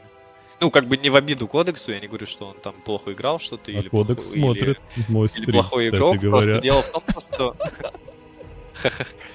Тут просто Я- проблема в том, что это уже идет просто математически. То есть, если ты к этому не готов, а гномы это ебучая фракция, где еще и к дефолтным билдам, и к воздуху нужно готовиться. Ну, то есть, если ты к этому просто не готов, ну, ты падаешь просто математически, как ты не сыграй. Тебе просто силы билда не хватит это выиграть. Да, если видите, ты прям ребята, на 100% не готов именно к 10 дрейкам. даже против дворфов даже нет силы билда. Хотя в финале вообще дворфов никто не банил, никто не брал. Забавно. Я вообще не помню, чтобы кто-то там их доставал из закромов. Ни ты, Ну, ни Альфредина, ни игроки Краблинг. просто такие прошли. Да, Мгм. в ВДМ не уважают гномов. Краб, я так понимаю, тоже. Гнусный человек. Ну, поэтому его и кикнули из ВМ после этого турнира. Ну и Снейл тоже, очевидно, не играл на гномах. Наконец-то. ни Ну, одной Снейл-то игры. понятно, почему не играл на гномах. Ну вот и думаете, топ-4 не играли на гномах. Да. Точка. Точка в уважении к этим игрокам, я могу сказать. 0-2. Даже на первом ВВЦ были дворфы. А тут какой-то беспредел. Вообще с ума сошли, позабанили. Банов накидали фрутрузами. Как, кстати, тебе фрутрузы? Ну, в плане как? В плане играть на них, ну, пойдет. Да. Оправданы, Пойдет. Знаешь, считаешь? сказать. Ну, типа, насколько Ну- оправданы фрутрузы именно вот в ограничениях своих? Да, нормально, я По думаю, опыту. это...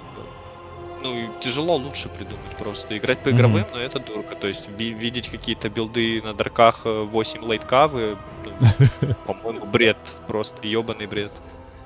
И этим играть, и против такого играть. Ну, по-моему, нормально. Их, очевидно, можно сделать лучше. Ну, как бы, сделайте. Пока лучше просто нет аналога, так что, ну, хаваем. Хаваем. Ну, в целом Конквест они или нормальные, Домка? я не знаю. Как квест, очевидно. Почему? Я не уважаю Домку. Я в нее Ну, и поигрывал, именно конечно, почему? но... Домку, ну, лично для меня просто неинтересно играть, я не знаю. Вот именно метод Домки, где тебе просто срут фул пеху, либо фул каву, и просто перекапливают, либо стоят в копилке по 8 минут, ну, мне это просто неприятно играть. Я лучше буду играть вот в Conquest, часами, но там тут хотя бы есть игра. Даже те же игры, вот как мы с Крабом Дзинч там бы играли, просто, блядь, перевертыш Готрик, всем привет. Ну, как бы это все равно в разы интереснее, чем сидеть в домке играть. Все, я вас услышал. В домке А. могут быть интересные матчи, очевидно. То есть вот те же игры Берса или Алрика, которые очень ну, на хайскильном уровне играют, конечно, в домку. Вот и за этим интересно смотреть. Но смотреть на какого-то рандомного РТКшного типа в домке... Не, перебор вообще перебор. Но Ну, играть такое тоже.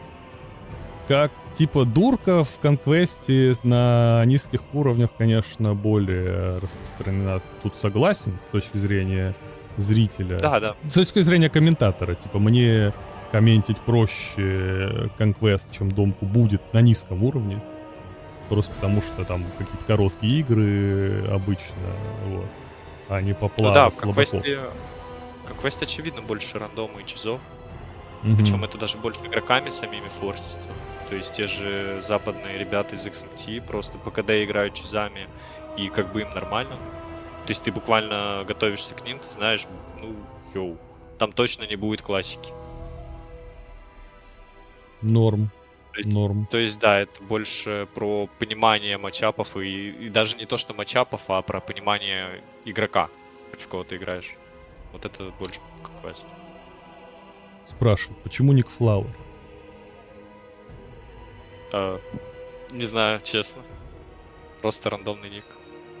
Давно Просто придуманный, понравился? уже тяжело вспомнить. Окей. Ну да, просто понравился. Звучит красиво. Норм. Вообще, насколько много ты времени тратил именно на подготовку и на тренинг? К чему, если честно, не очень много. Я до этого очень много играл. И, то есть, я бы даже сказал, в плане скилла это, ну, далеко не мой прайм-турик. Ну, хватает, видимо. К чему я буквально, не знаю, с перерывами тренился по, не знаю, может, по 5 матчей. Угу. По 5 матчей в день и, не знаю, раз в 3 дня условно. Плюс-минус так. Насколько ты в начале, вот когда только стартовала группа, ожидал от себя победы? Ну, я не знал сетки плей-оффа, но, очевидно, да, я... Ну, ты знал планировал участников высоко в забираться. целом. Ну, да. Ну, То есть да, ты знаю верил, участников, что у тебя хороший... Вот уже в начале, до того, да, что типа у тебя Да. солидный шанс победить. Да. Ну, я говорю, буквально только... Ну, я рейтил на этом турнире только Берса и Альфредина как главных оппонентов. Угу. А Сипа? Да. Сипа... К нему легче готовиться, опять же. Это вот история как с Крабом. То есть, да, он тоже сильный игрок, но к нему легче просто готовиться. И на этом, как бы, ну, комфортнее себя просто в матче чувствуешь, я не знаю. А если бы вот из пары Snail Cream вышел Карадок, вышел бы Карадок, тебе было бы легче или сложнее чисто по мейнам? Да, не знаю, если честно. Скорее легче. Но не буду говорить, потому что этого матча не случится. Да ты уже сказал. Ну, скорее легче, да. Я просто изначально готовился к Карадоку, я не думал, что он ему проиграет. И Мгм. по подготовке к Карадоку уже префайром я, думал, да, я в порядке. Все, я тебя понял. Ну, в целом, сейчас посмотрю еще. Спрашивают вообще, где ты живешь? Если хочешь Москве. рассказывать, можешь в Москве. Адрес еще? Как и Архан. Все понятно. Видишь, какое совпадение? Очень Понятно, малый короче. шанс было так совпасть. А оказалось, что ты, как Архан, живешь в Москве. Вот оно чё. Норм. Ну, в целом все, наверное. Я тебя еще раз поздравляю. Это крутой результат. Спасибо. Очень серьезная была конкуренция в целом. Ну, я не шарил, естественно, в текущей мете и кто там сильный, поэтому я от тебя такого не ожидал. Потому что для меня ты новое имя был, которое я там только в 24-м году увидел. Вот. Поэтому очень круто. Сорян, конечно, что я больше за Краблинга болел, потому что мы вместе тусуем. Но я тебя Это все равно понятно. искренне поздравляю. Это Спасибо, очень крутой результат. Я Я не думаю- согласен с теми, кто говорят, что это полный лак. Конечно, была удача в некоторых матчапах, но была удача и у других игроков. Ваха в целом. Про небольшой рандом тут уж сорян, ребята. Правила игры такие. Везет тому, Да, кому везет. Везет тому, кто он скилл. Галочка. Да, кто анскилл. Ну да. Все, кто меня побеждают, анскилл. У меня, знаешь, сколько много анскиллов-то, да? Есть Вся такое, сетка есть. анскиллов. Я тут смотрю на них. В том числе и групповая. Ну все тогда, давай, удачи, жить на лаврах. Удачи, вошел в легенду. В историю. Ты, кстати говоря, ты собираешься в Аху 40 как мультиплеер? Рассматриваешь? Или Думаю, так? нет. Думаю, нет. Почему Ну, тебе не я нравится мечу на сеттинг? медь. Да, мне сеттинг не нравится. Я не люблю 40к. Там, то есть, планируется медь, посмотрю на медь. Если играбельно как МП будет, то, скорее всего, в медь уйду. Если нет, то Ну, очень маленький шанс, что в 40к пойду. Я думаю, что медь будет сильно по-другому играться. И больше к 100. Хотя нет, они же там планируют, по-моему, героев, да, каких-то. Ну, я, Что-то... честно, не знаю, как будет. Вот, буквально посмотрю, если играбельно, дыхабельно, то да, буду уметь играть. Мгм. Если нет, то, ну... Шанс, Веришь конечно, не нулевой, еще в но- продолжение ТВВ-3 после выхода 40 и так далее, как мультиплеерные Да. дисциплины. Ну, Да, на текущем конечно. уровне. Да, конечно. Ну, я думаю, еще годика 2-3 точно игра поживет. Так. На Черри мы как тебя бы- увидим на ближайшем. Черри, да, думаю, да. Нет смысла его пропускать, так что да, увидим. Отлично. Все тогда. Поздравляю тебя. Спасибо. Еще раз. Спасибо еще Да. раз. Всем Всё, пока, давай. спасибо, кто болел. Пока. Так, следующий кто там у нас? Краблингов. С Краблинга уже сняли Клантек.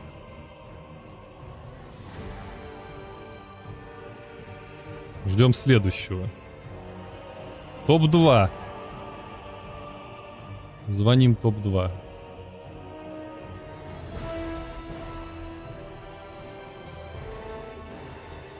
Алло. Алло, это Булдыга. Нет.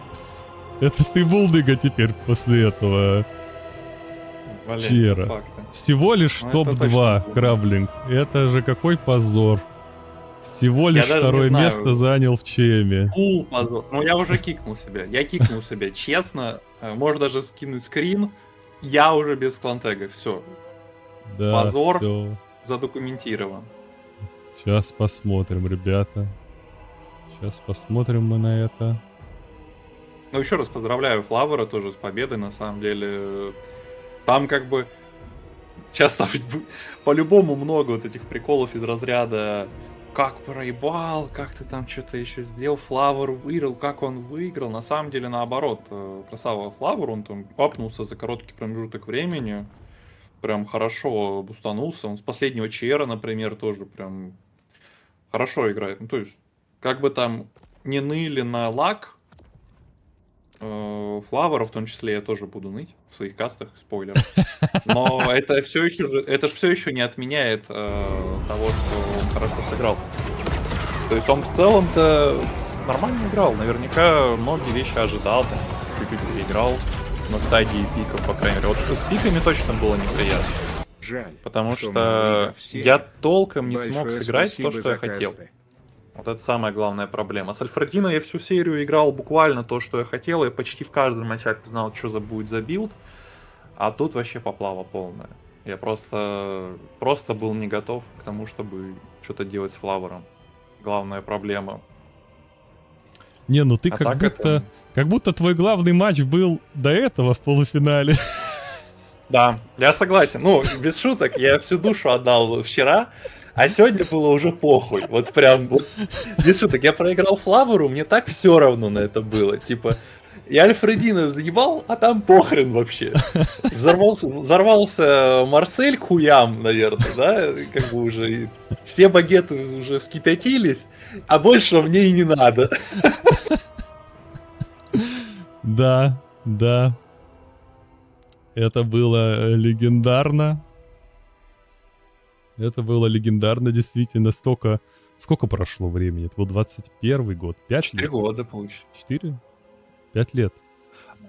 А, да, в 21-м же, действительно. Ну да, да.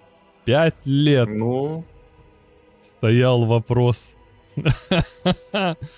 Все ну да, учитывая, вспоминали. как вспоминание легендарное о той игре, где вот это вот, не знаю, игра 2-2, победа в пользу Альфредина, вот это легендарная, ну как бы, да. Но тут уже сыграли. Да, да, хорошенько камбэкнул. Тут это Топ-2. закрепили. Насколько... Кстати, ты готовился с Булдыгой большую часть времени? Да. Как можно понять... Замутился сразу после этого Райза. Булдыга его устранил просто. Да, да, меня сразу гасят, да нет. Ну да, я только с Булдыгой, по сути-то, и тренился. Потому что, ну, я же на ВВЦ зашел так-то несерьезно максимально. У меня буквально... Ну что, вот, если коротко о главном, вот у меня в Стиме за последние 2 недели 40 часов в Аху. Ну, это учитывать надо, что мы одни только финал-полуфинал играли в чистую почти 10 часов, учитывая, что там заранее зашли и так далее. Какой ужас. Ну, как бы... Ну, типа, это пиздец вообще. Мне просто было не совсем до этого, скажем так. И, ну, и тем более, ты как бы... Уж кто, а ты-то точно знаешь, что я в настолку уперся очень далеко, и поэтому я на Ваху подзабил так сильно. Ну и то, что вот нынешнюю мету, конечно, не шарю, очень сильно решает. Очень сильно удаляет. Ради Меня очень последней сильно недели... ограничивает. Последней недели мы даже прервали там настольные приключения. Все на паузе. Ну да. Все ради этого. Ради того, чтобы Краблинг победил Альфредина. Ну, по факту... Ну, солидно. Вот, Ты опять по дну прошел, конечно. Нормально. Да, так. кстати, сетка вообще отвратительная была. Я не знаю, буквально... Вот кто бы там что ни рассказывал, имхо одна из худших. Это вот нижняя половина была отвратительная. Вообще там какие-то просто киборги сидели. Один хуже другого. Играешь с один, это Attack Speed Enjoyer, блять, с РТКшными какими-то там западными билдами. Второй это Окейн, у которого вообще своя мета. Третий, блять, Альфредина. Я вообще в шоке. Там страшно было каждый раз выходить. К каждому готовься, как вообще, не знаю, как к новому просто человеку абсолютно. Это прям жестко. Ну, кстати, да, вот эти реально из разных людей в подходах. Ну, для тебя, для человека, который тут ворвался чисто поиграть в ВВЦ. Ну да, тут прям слишком много надо было информации просто узнавать и готовиться. И вот, как я говорю, по сути, к Альфредина я смог нормально подготовиться, а к Флаверу просто не смог. Уже в финале, ну, анлак. Тут разведка Булдыги дала сбой. К сожалению, ДМ не достал. Он не смог. И самый главный перформанс разведки Булдыги — это была игра Дарков на Бретонии, где Флавер играл. Я знаю, что просто Флавер играл неоднократно против Бретонии, в том числе против Булдыги в первую очередь, где Булдыга с Зеленым Рыцарем играл. И Флавера это жестко душило. Я был уверен на 100%, что он возьмет хоть что-то против Зеленого Рыцаря, но он его фул заигнорил вообще, это пиздец. Потому что Флавер сказал, он даже, я не знаю, кто такой Булдыга, вот так. Да. Вот так, он даже не запомнил. Даже не заполнил Булдыгу. Ну вот и все. Ну а первая, вторая игра, это как раз таки на самом деле... Вот единственное, что я прям точно сыграл, что хотел. Первая, вторая игра. Прям то, как я и хотел, получилось. То есть первая игра получилась даже слишком, чем я хотел. Я не думал, что он сразу тамбов сыграет. Я ожидал тамбов выдушивать дурацкими матчапами, вытаскивать их еще там хотя бы игре к третьей. Но получилось, что он с первой же их взял. И Дзинч, ну это чисто билд на тильт и рофл. Ну типа, буквально. Потому что тут логика была в том, что очень тяжело тамбу выбивать с точки синглов пеших. Их очень тяжело убить. В целом, ничего нормального пешего из лордов у Дзинча там ну, не было. Из обычных лордов. Перевертыша есть 1001 вариант. Ну я как бы взял Готрока. Ну типа, там на самом деле можно хоть второго Хельбра собрать, хоть, я не знаю, хоть что угодно. Там очень много опций. Ну, Готрок типа один хороший вариант. Почему нет? Тем более он просто против тамбов хорошо заходит, что его концептуально тяжело убивать. Выбил тамбов, как бы серия началась отлично. Я думаю, там Флаверу это еще и по морали дополнительно дало. Это тоже надо очень... Это то, что часто не учитывают. На самом деле эффект морали в финалах это вообще просто, не знаю, чуть ли не самый важный. Потому что у вас было 7. По факту игр очень много. И сильным фактором всех этих... То есть это не БО1, где вы случайно пикнули матчап, в котором, ну типа там пикнул, проебал. Ну и все. И как бы вы дальше не играете. Тут ты пикаешь, и в каждом матче у тебя идет игра на тильт просто. Если тебя там какую-то херню рандомной просто взъебали очень сильно, то в последующих играх это почти 100% отразится. Как бы, ну там, конечно, кто-то в меньшей степени, кто-то в большей, смотря, конечно, кто у кого как-то менталка хорошо работает. Типа у меня прям в этом плане уже неплохо, но я потому что вот как бы 40 часов наиграл за последние 2 недели, а до этих 2 недель еще 7000 часов. Поэтому у меня-то понятно, почему нормально к этому отношусь. Ну и тем более, как я уже сказал, свой матч, за который нужно было сыграть, я уже сыграл с Альфредино, остальное уже как бы и не важно, реально. И второй матч, как Флавор, в принципе, и сказал, я реально в первой игре чизанул, тупо ради того, чтобы в следующей игре взять максимально стандартный билд и не брать никакую там, заготовку под него, буквально. Потому что если я в первой игре беру какую-то дрянь, типа вот Готрека, блядь, в перевертыше, то, вероятно, я в других играх тоже буду чизить как фрик, неадекватный. Поэтому я и взял вудов, и билдом я примерно угадал. Там, ну, без шуток, там, конечно, Булдыга правильный вопрос задал, почему без ланс. Но я, честно говоря, не думал, что прям 3 найта будет. Я думал, там скорее 2 будет, где-то найта и так далее. Пеха Раши вообще не рассматривал. Ну, типа, учитывая мой геймстайл основной, это Кава, ну, типа, мобильные составы. А тут еще фактор того, что я чизанул как фрик, то, очевидно, Флавору нет смысла рассчитывать на какой-то там пехотный раш. Ну, типа... Я не верю, что он это возьмет вообще до конца. Ну, типа, это просто странно очень с его точки зрения брать. Ну и поэтому по билду угадал, но там это писец. Я не знаю. Вторая игра у меня просто игра забрала у меня вторую катку. Там столько всего произошло, что это Ну, ужас. Ты расскажешь на касте все, да, ребята? Это я Смотрите расскажу каст. на своем касте, да. Я расскажу на своем касте, но столько всего, что произошло с игрой, которая меня просто скоманула максимально в той игре. Ну, это пиздец, просто полный. И вот там уже произошла обратная игра на тильт, чтобы, ну, просто понимать. Это было, конечно, говнючего лютое. И при этом самая главная моя ошибка за всю вторую игру — это то, что я не развернулся копейщиком бить форсакинов. Все, что нужно понимать. Ну, типа, я не знаю. Да, ну, это... там вообще была И она стала поплава. решающей. А И ты она почему была убегал? решающей. Ты просто завтыкал? Или был какой-то план? Да, завтыкал. Мгм. Я же еще на другом фланге контроля там луками разбегался от одной Мгм. сраной кавы Unbreakable Хаоса и мелькотами ее душил с дричи. Я буквально не хотел, ну, типа, я буквально там не микрил. Вот и все.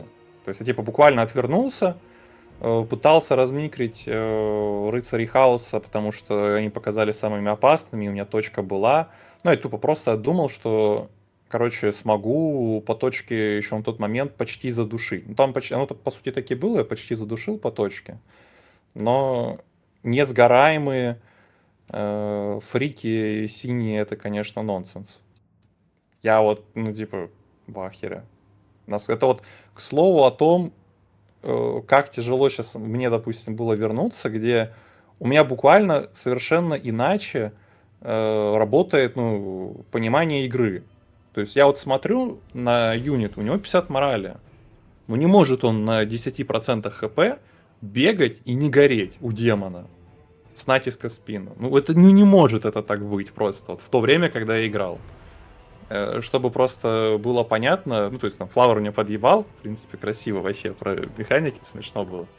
Ну и по факту он, в принципе, сказал, то есть типа я же много ныл, и при этом сделать с этим ничего не могу, потому что я лет 5-6 играл в ситуации, в которой у тебя зомби в блобе горят. Просто зомби в блобе горят. Потому что под всеми там лордами, под всей этой херней. А тут хорроры 10% хп не горят. Ну это ж как бы рофл. И по факту в игре очень много чего не работает сейчас.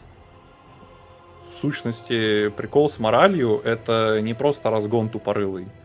Это не иронично поломанная механика в тройке. Но как бы это фиг с ним. Ну, третья игра, как я уже сказал, там я просто ожидал, соответственно, другое. По билду не угадал. Ну, а четвертая, пятая, плюс-минус тиль. Тут Карадок Ну, меня четвёртая- сейчас не простит, если мы проскочим. Он спросил, спроси, какие нахер лизы на пиратов? Только А еще это более тиль был. с матом. Это просто full тиль. тиль был. Я просто не Ну, когда знал, вы что играли? демонами Сегодня взять играли? против. Да, конечно. Мгм. Сегодня играли. Играл сегодня... Ну, просто демонами я не знал, что там делать на той карте. Мне карта показалась отвратительной, если честно, для демонов. Там со стороны Флавора, вы если видели, там, короче, есть вот этот камушек дурацкий, еще и куча Мгм. леса. И типа, ну, блядь, я не знаю, там демонами противно максимально играть. Можно, конечно, там как-то было от точки пытаться, но убить лорда, например, вообще невозможно практически. Каких-нибудь там крабов отстрелить, да тоже невозможно, потому что он за этой байдой спрячется и будет стрелять своими зомбями. А зомбей сейчас перестреливать вот этих вот с 550 морали, к слову, о нытье про мораль, ну вы же видели, там зомби не горят до самого конца. Юнит за 500 монет. 35 морали. 35 лидака не горит. После 2 спылов на лоу хп. Ну это же бред. И они будут так демонов перестреливать же на самом деле. Ну я, в принципе, и справедливости ради я пробовал подобные матчапы. Сейчас реально пиратов, например, и андедов вообще невозможно перестрелять. У них просто юниты не сгорают, а андедские 120 моделек со стрельбой это вообще ужас. Ну они и во второй вахе были очень страшными. Но во второй вахе спасало только головами их закидывать. Поэтому тут такое. Ну там, короче, ну четвертая игра по факту тильт в плане того, что я сыграл очень плохо. То есть там, если бы я сыграл нормально, там даже победа могла быть. Она так плюс-минус нарисовывалась, скажем так. Вот если третья, там какой-то прям, ну типа по билдам проебал плюс-минус. Ну и там по игре микро-анлаки, но по факту это там своих ошибок больше, чем какой-то анлак. Четвертая это вообще фул ошибки. Просто фул ошибки. Там вообще, ну, опять же, к слову о том, что там сколько можно ныть, не ныть на Флавера и везет, не везет. Он сыграл хорошо, четвертую, выиграл вообще, ну, красиво. Какие вообще могут быть нарекания? В пятой, ну, это бред. Я не знаю, ну, какой нахуй титан, съебанный этот снайпер, блядь, который сносит почти 1,5 хп, блядь, своему сфинксу. И в тильт его вгоняет из-за этого. Это ж такой абсурд вообще. Это легендарный великан-снайпер. Легендарный. Отвечаю. Его... Это же просто бред. Что, ну, я не знаю, там просто буквально один скам произошел для Флавера, это вот этот вот прикол с террором в кислевидке, да. А потом произошла просто фиеста хуеты полной. Вообще нереальной. Типа, выстрелил свой же этот дебил, самое гнусное, он же в минус морали вогнал моего некроса, из-за чего он гореть начал. Из-за того, что ему там настреляли в кабину, блядь, ну и в спину, потому что его били, соответственно, в то время. Он загорелся, блядь, начал хп терять. Эта Катарина проскочила между двумя синглами, но там по факту Флавер просто хорошо вывел ее четенько. Соответственно, ну это второй выстрел прилетает. Вот этот прикол с тем, что у Флавера 4 тележки, 2к хп из 6000, все 4 модельки живы. Но это же вообще абсурд. И которые стреляют, и это же супер сильно роляет. У него буквально... Да, они по сути синглов-то и выключают, да. Ну да, они по сути все убивают. Ну там главная ошибка была это то, что я, во-первых, хашку разменял. Ну то есть вот постфактум можно сказать, что это ошибка менять хашку было на хашку Кислева. Но в бою, очевидно, особенно с учетом, как у него хашка ушла за линию, ну как бы это не скажешь, что ошибка в моменте. Как будто бы это было все правильно. Но постфактум можно сказать, наверное, да, ошибка. Потому что телеги нечем закрывать тогда.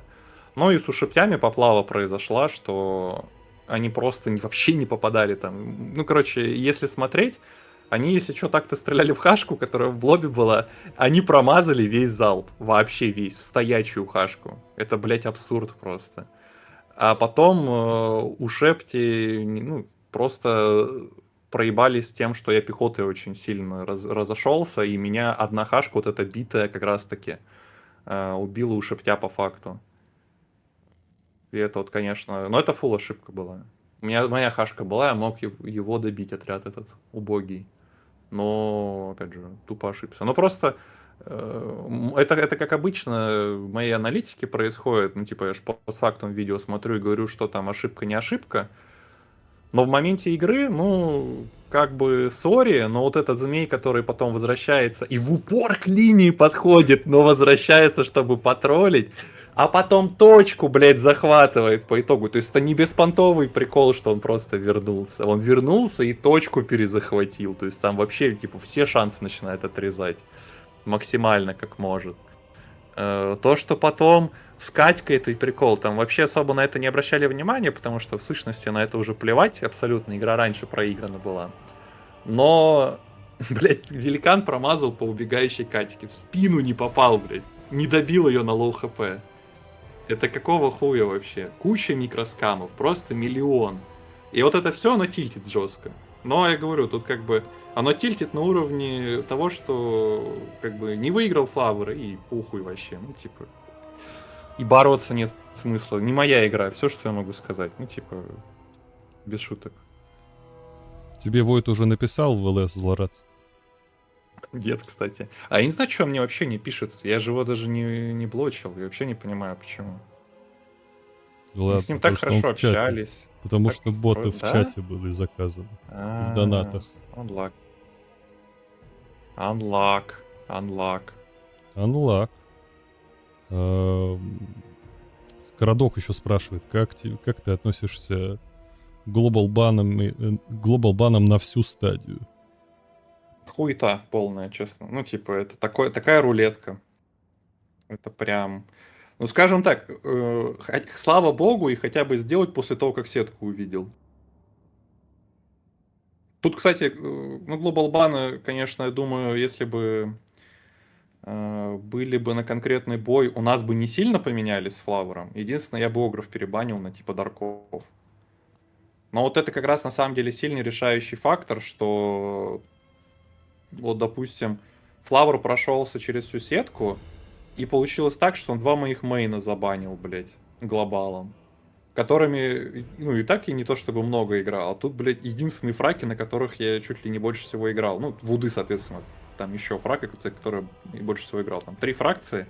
Это Норска, Катай, Вуды. Все мои, ну, типа, 3 основных мейна прямо сейчас было. Ну, как бы, такие мейны, в скобочках фракций, на которых я играл в ладере. И с булдыгой, по большому счету. Но мне кажется, это говно. Оно очень сильно портит... Вот Альфредина 100% оно испортило жизнь, например. Не знаю, он бы... Ну, блядь, демоны и вампы. Это бан был, чтобы встретиться со Снейлом. Я не знаю, ну, типа, это точно не для меня вообще было. Да, зато как Альфредина кайфанул там просто. Да. Альфредина захавал. Ну, на Ограх, справедливости ради, там все равно не играет, по-моему, ни хрена. Но Хаев, например, ему выключил тоже на рандоме. Ну, это жесть. Вот эти, короче, глобалы — это рулетка ебаная, потому что по факту ты можешь встретиться с оппонентом каким-нибудь, который просто тебе вырубает 2 мейна, и как бы, а ты ему ни одного. И вот что ты делать с этим будешь? Ну, ничего ты с этим не сделаешь. Ты играешь уже в настолько плохих условиях, насколько только можно. А в рамках БО5 и уж тем более БО7 вырубание мейнов — это вообще похороны. Ну, то есть это супер сильно роляет.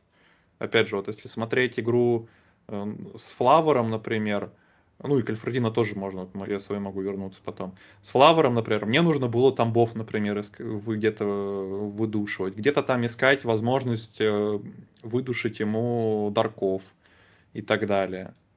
А Флаверу не нужно душить, например, мне Норску, которая тупо фрака ёбнутая сейчас, вот, ну, без шуток. Просто очень сильная фрака. И она еще очень хорошо катит под мой плейстайл, вот этот хаоситский буквально, с хашками и так далее. Что там даже если ты законтришь билд, то там еще нужно умудриться выиграть руками. Тут как бы не было ЧСВ, что, но Альфредина не мог, например, это сделать. А мне кажется, Альфредина с Флавером не сильно отличаются по скиллу именно на микро. Вот, типа, может быть, там какой-то диф есть, но, честно, трудно сказать, не почувствовал. Там, конечно, Альфредина тоже уже ржавый писец просто. Нашему истинному там королю Васяне очень слова много поддержки. Аминь. как и я, но все равно. Флавер, наверное, сейчас все-таки посильнее будет микро, но все равно. Ну и Катай, типа, тоже. Катай вырубили, анлак. Сижу, я так хотел Камару еще позаигрывать. Тут передают Я слова бы поддержки еще какому-то истинному королю, но я не знаю, кто истинный король. Видимо, Булдыга. Так это же я истинный король. Скавинский. Который Скавинов не заиграл, ага.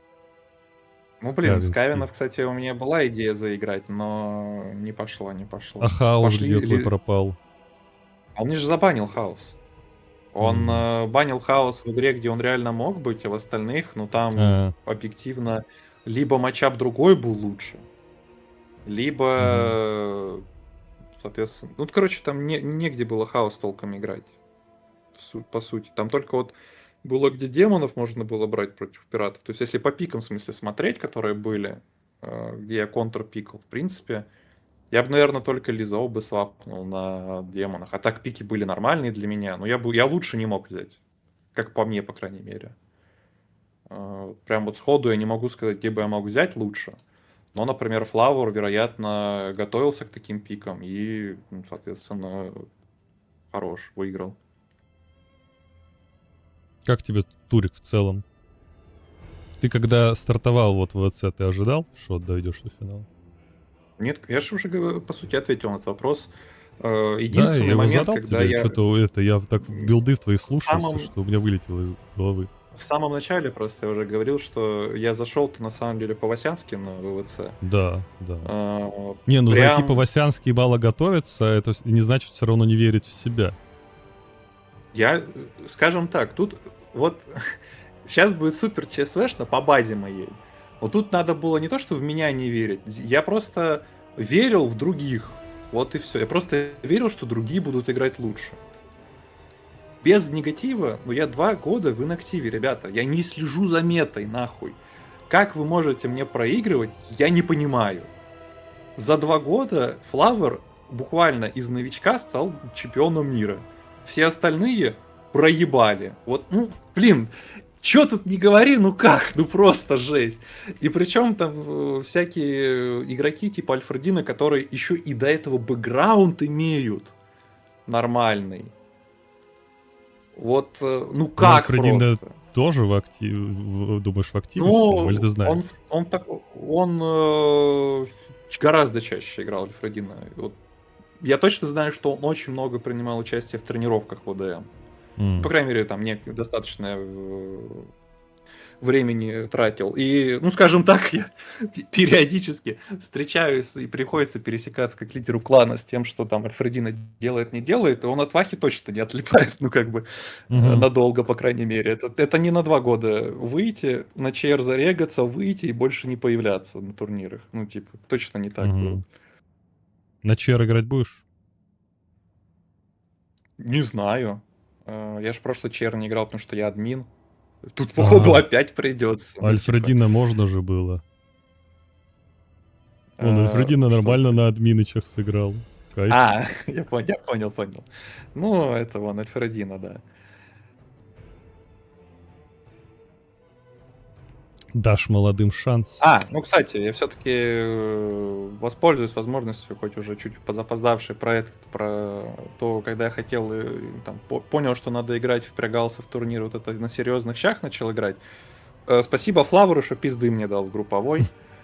Только после этого я задумался о том, что, блин, кажется, еще есть достойные претенденты в этом мире. И чуть начал посерьезнее к этому относиться. Ну, там, в принципе, видно было, что я в то время и ваншот по настолке отложил, чтобы чуть подробнее подготовиться, чтобы в групповой не вылететь хотя бы, и дальше хоть что-то успеть подготовить в плей-оффе. В самом плей-оффе уже, ну вот где-то начиная с атак спида, я уже прям начал серьезно думать о том, что там вообще у оппонентов.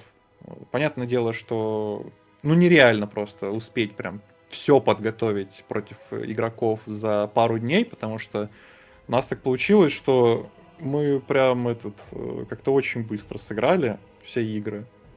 Я еще далеко не все стримы смотрел твои, к сожалению, хотя там много можно было бы подчеркнуть из билдов, как и другие играют. Это вообще база полная, не знаю.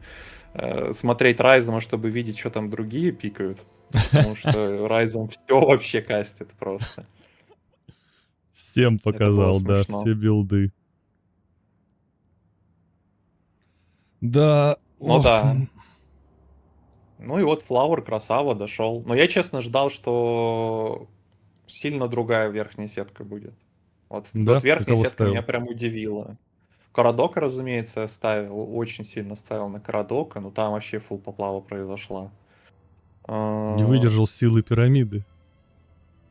Да, там еще куча каких-то рандомных отлетов было прям в самом начале сетки. Вот там сетку надо открыть, посмотреть. Но там, Да. во-первых, я еще от Берс Флавер там прям очень близкая была. Вот реально я больше верил в Берса, тупо по той причине, что Берс с Флавером, ну типа Флавер, все еще такой типа андердог, ну типа номинально. Мгм.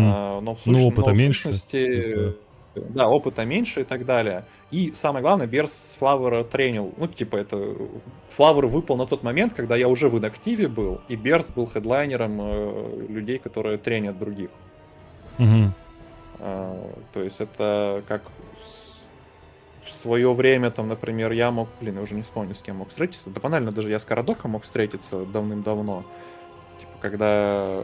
Ну, там Карадок не только со мной тренился, все равно. Ну, короче, понятная идея, что Берс тренил Флавера, и поэтому у него больше шансов просто понимать, как будет играть Флавер, и его переиграть. Но там очень близкая серия была, в принципе. И там, причем даже, кстати, по-моему, не скажешь, что прям совсем рандом был на Флавере. Ну, то есть... Да, Там жалко, прям- что, по-моему, довольно быстро мне пришлось тогда это смотреть, чтобы все успеть. Типа, я не Ну да, дал да. этому матчу то внимание, которое он заслуживает. Да, он просто очень из-за важный на плотности. самом деле был. Да, Потому он что очень важный. К сожалению. Там буквально тот, кто сыграл, тот сразу в полуфинал, по сути, идет. Мгм.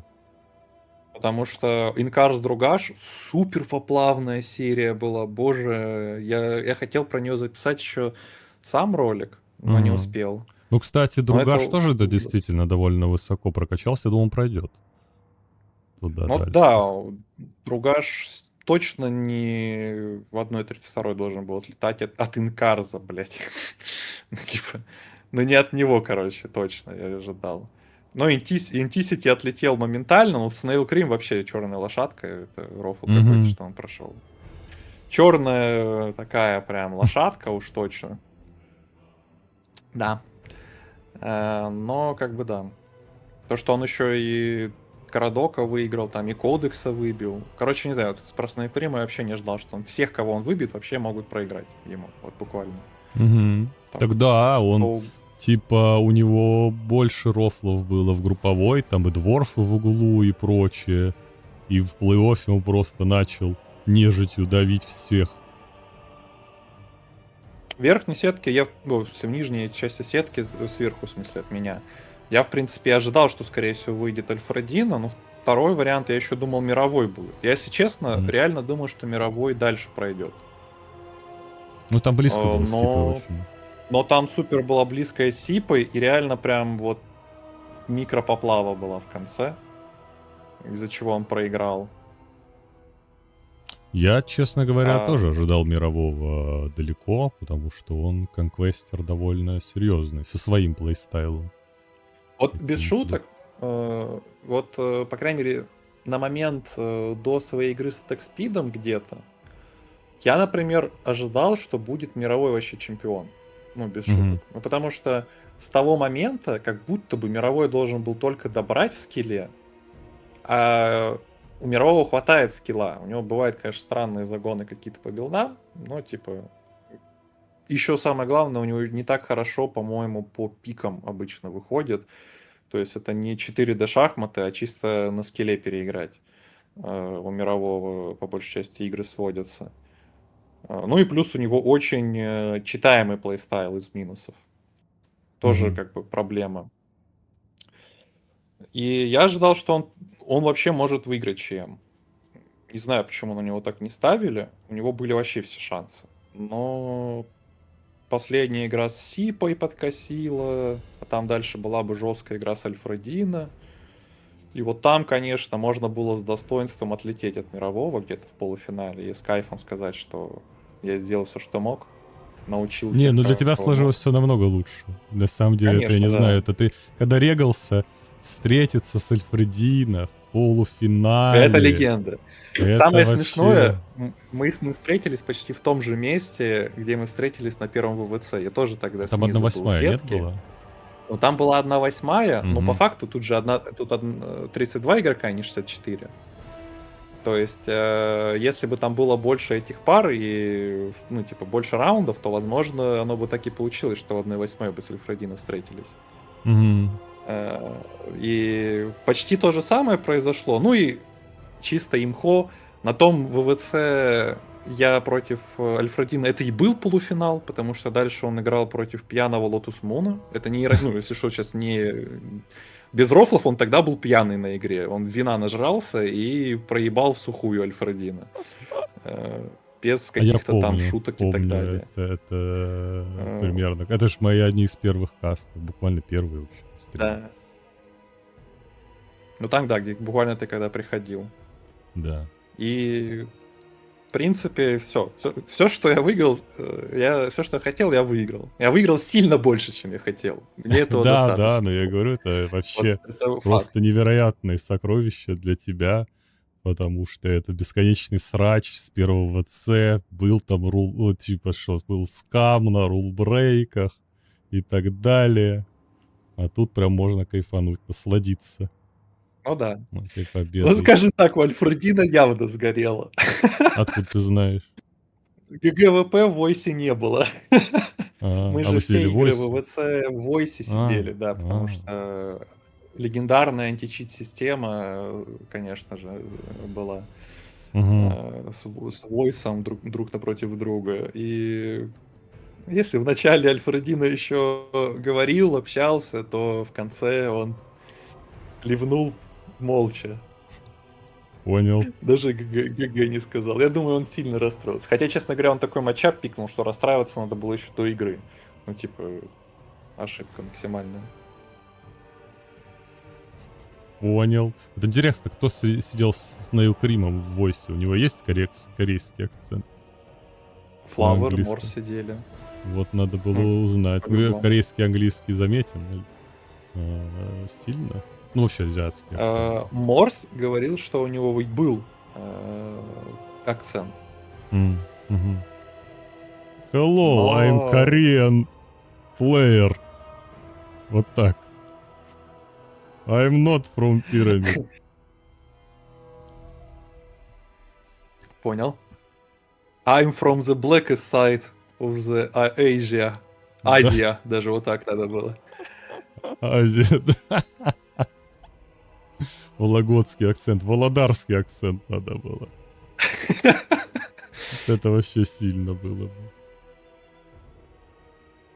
Ну, блин, честно говоря, вот серия Flowers Snail Scream вообще тильтовая какая-то. Просто хуйня была лютая. Не знаю. Вот прям жесть.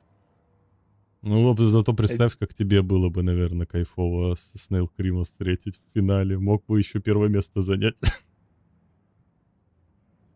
Ну, я бы, думаю, я бы выиграл Снейла. У него фраки не самые удачные. Самое главное, у него глобалы неудачные. против Ну, него. Альфредина его просто там разнес. Да. Ну да. Да я говорю, там, типа, тут как бы неприятно, что у Флавера очень хорошие фраки еще мейновые. То есть тут прям вообще тяжело. Эльфы в мейнах против хайсидских фрак это всегда тяжело. Тамбы гнусные, которых каким-то хуем надо убить. Ну, тут с тамбами просто повезло. Вот и все. Что я их смог рано убить. И при этом еще хороший набор там всяких кисливов, которых внезапно можно выкинуть. Всегда можно выкинуть орков, потому что это реально какая-то мейнстримная хуйня в УДМ. Правда, они что-то просто спамят кабанов. Я пока ничего более адекватного не видел. Но А в сейчас целом- все спамят кабанов, вообще капец. А я, кстати, хз вообще, что это Очень такое. много спама кабанов. Может, ты, конечно, у меня в башку забит из-за того, что я и много ОДМ и видел. Здесь-то АДМщиков-то дофига. А я все видел, реально, там все кабаны просто спамят. Вообще без мозга Да. абсолютно. Я не знаю почему. У орков в 100 раз больше страт разнообразных, чем тупо спам кабанов. И вампиратов очень много внезапно. Вообще не ожидал, что Во- вампираты вылезут. Вот вампираты и андеды — это спасибо разрабам. Вот просто спасибо разрабам. Как ты мог заметить, еще с групповой Дарки начали проигрывать матча против пиратов, и мы потом Мгм. реально поиграли, как раз-таки в рамках тех немногих тренировок, которые у меня вообще были, поиграли этот матчап, у тебя просто андеды не горят. То есть ты Мгм. типа их можешь прожечь почти там до 20% хп, и они не умрут. Просто не умрут. И будут стрелять до конца, все модельки выживут. А это полный бред. Ну, типа, с таким вообще невозможно играть. Он будет тебе из милишки просто отряды там перестреливать, ну, какие-нибудь... То, что не сгорело, будет в мили зажато. Но он просто нажмет ПКМ и будет из мили стрелять по тебе этими же отрядами. И похрен ему будет вообще на все, что ты сделал. И вот это вот с пиратами вообще просто душнина полная. Некоторые не так сильно это еще юзали, но вообще, как можно было заметить по количеству выбора фракций, даже если неосознанно, то вот восприятие того, что пираты могут хорошо играть в спам стрелков, как-то вот присутствовало в комьюнити, так скажем. Ну, Хотя очень много пиратов вообще. Капздец. Хотя 2 года назад, когда я был в инактиве, такой хуйни не было. Ну, типа, буквально никто не пикал пиратов. Да, Это- да, но они в целом долго были на обочине. Разве что они были в домке роляли, когда была эта книга и бомбы сраные. Вот, тогда они Да, да. вот единственное сияли. Все, во всем остальном они супер активны. Да, удивительно, удивительно. Как тебе, кстати, факту. моя студия аналитики? Все хорошо предсказала. Я не знаю. Учитывая, что это главный, так сказать, коуч мой, то, в принципе, неудивительно, что он все угадал. Это, как бы это грустно ни звучало, но мой главный коуч был реально Булдыга, который отлетел от Кукинко, блядь. Ну, это вообще рофл. Это вообще... И вот, кстати, Флауэр, значит, поблагодарил Берса, а ты Булдыгу поблагодарил за то, что ты до топ-2 добрался и Альфредина развалил. Я Флавера тоже буду хвалить за это. Он меня толкнул на хоть минимальные тренировки. А Булдыга, мой тренер. Не, ну Булдыги, по факту, Булдыги тоже спасибо. Он на самом деле играл и помогал как мог, даже после того, как вылетел. Ну, понятно, там, как обычно, когда вылетел Булдыга, все нахуй, Вархаммер закрывается вообще с делитом, бьется с ноги в комп, и как бы, как говорится, закрывается личка. Но в сущности Через всё 10 минут равно- открывается. Да. Да, все равно оно как бы потом помогает. Уже, конечно, на уровне теории скорее, но там все-таки уже плей-офф очень сжатыми сроками. Мне что самое главное не понравилось, что мне сильнее всего задушило, это вот эта вот легендарная хуйня, где мы играем, короче, групповую, там растягивая как можем, с 1.32 до 1.8 примерно тянули как могли, там по 2 недели, а потом в финал, в полуфинал, нахуй, за неделю, за 2 дня просто играем. Хотя в нормальной вахе, ну так ты не успеешь подготовиться к игрокам против тебя, просто, ну никак ты не успеешь нормально подготовиться. А это очень сильно роляет. Как я охерел Поэтому- это все, блядь, спешить с жопой горящей. Да, я тоже, Твою и это мать. тоже жесть. Потому что тебе же еще, ну как бы, не то чтобы ты прям можешь охренеть, сколько времени выделить внезапно. Да, но для меня Да, это это было всё. тяжело. Всё это Я, успеть. кстати, Я, конечно, сам жду- выбрал все кастить, но что поделать. Я жду Морса в войсе, чтобы он объяснил, почему вдруг на гадского бандита не пофиг. Какого бандита? А Турин, на который А. кастер ВВЦ пришел на финал из какого-то хуя еще под него подстраиваться должны были. Вот Ну, что у это него такое? больше аудитории, это западные игроки в целом. Не то чтобы Морс, это не то чтобы Морс меня продавливал, это было обоюдно, и это скорее я ему предложил сразу, чтобы не Нет, я тебя жду, Морс в войсе. конфликтовать. Ну, то есть у него канал больше, он, по сути, главный стример Вахи. Кто главный не, ну тут стример кто-то- Вахи, под того и подстраиваются. Ну, такое было мое мнение. То есть Ну, да, моя задача была согласен. даже не так. Это сейфовее, потому что если бы я перегнал Турина, и кто-то пошел ему спойлерить в чате, Было бы понятно, да, хуже был бы ущерб, я как, бы например, хуже вот- выглядел. Было Да, бы Турина, типа, что там за какой-то хуй стримит, ну, типа, Давай по мне факту, это не надо. Райзен. Турин ровно на этой же теме и поднялся в свое Что время. на то, что он спойлерил. Он просто- бля, он- типа, Он просто начинал раньше, чем другие кастеры. Вот А. просто в тупую. Стример начинает в 21, по МСК. Турин начинает в 20, например, по Мгм. МСК. Или в 19. Но мы не И конкурируем как с бы ним. Как бы в этом бандита нужно давить, прижать Мы с его к ним тапку, не блядь, просто конкурируем. уничтожить эту бандитскую группировку, которая бабки сосет с Вахи, и потом еще в 40к, блядь, Блядь, пойдет. вот в чем тебя коучил Булдыга, я понял. Чисто промывка Это же- мозгов.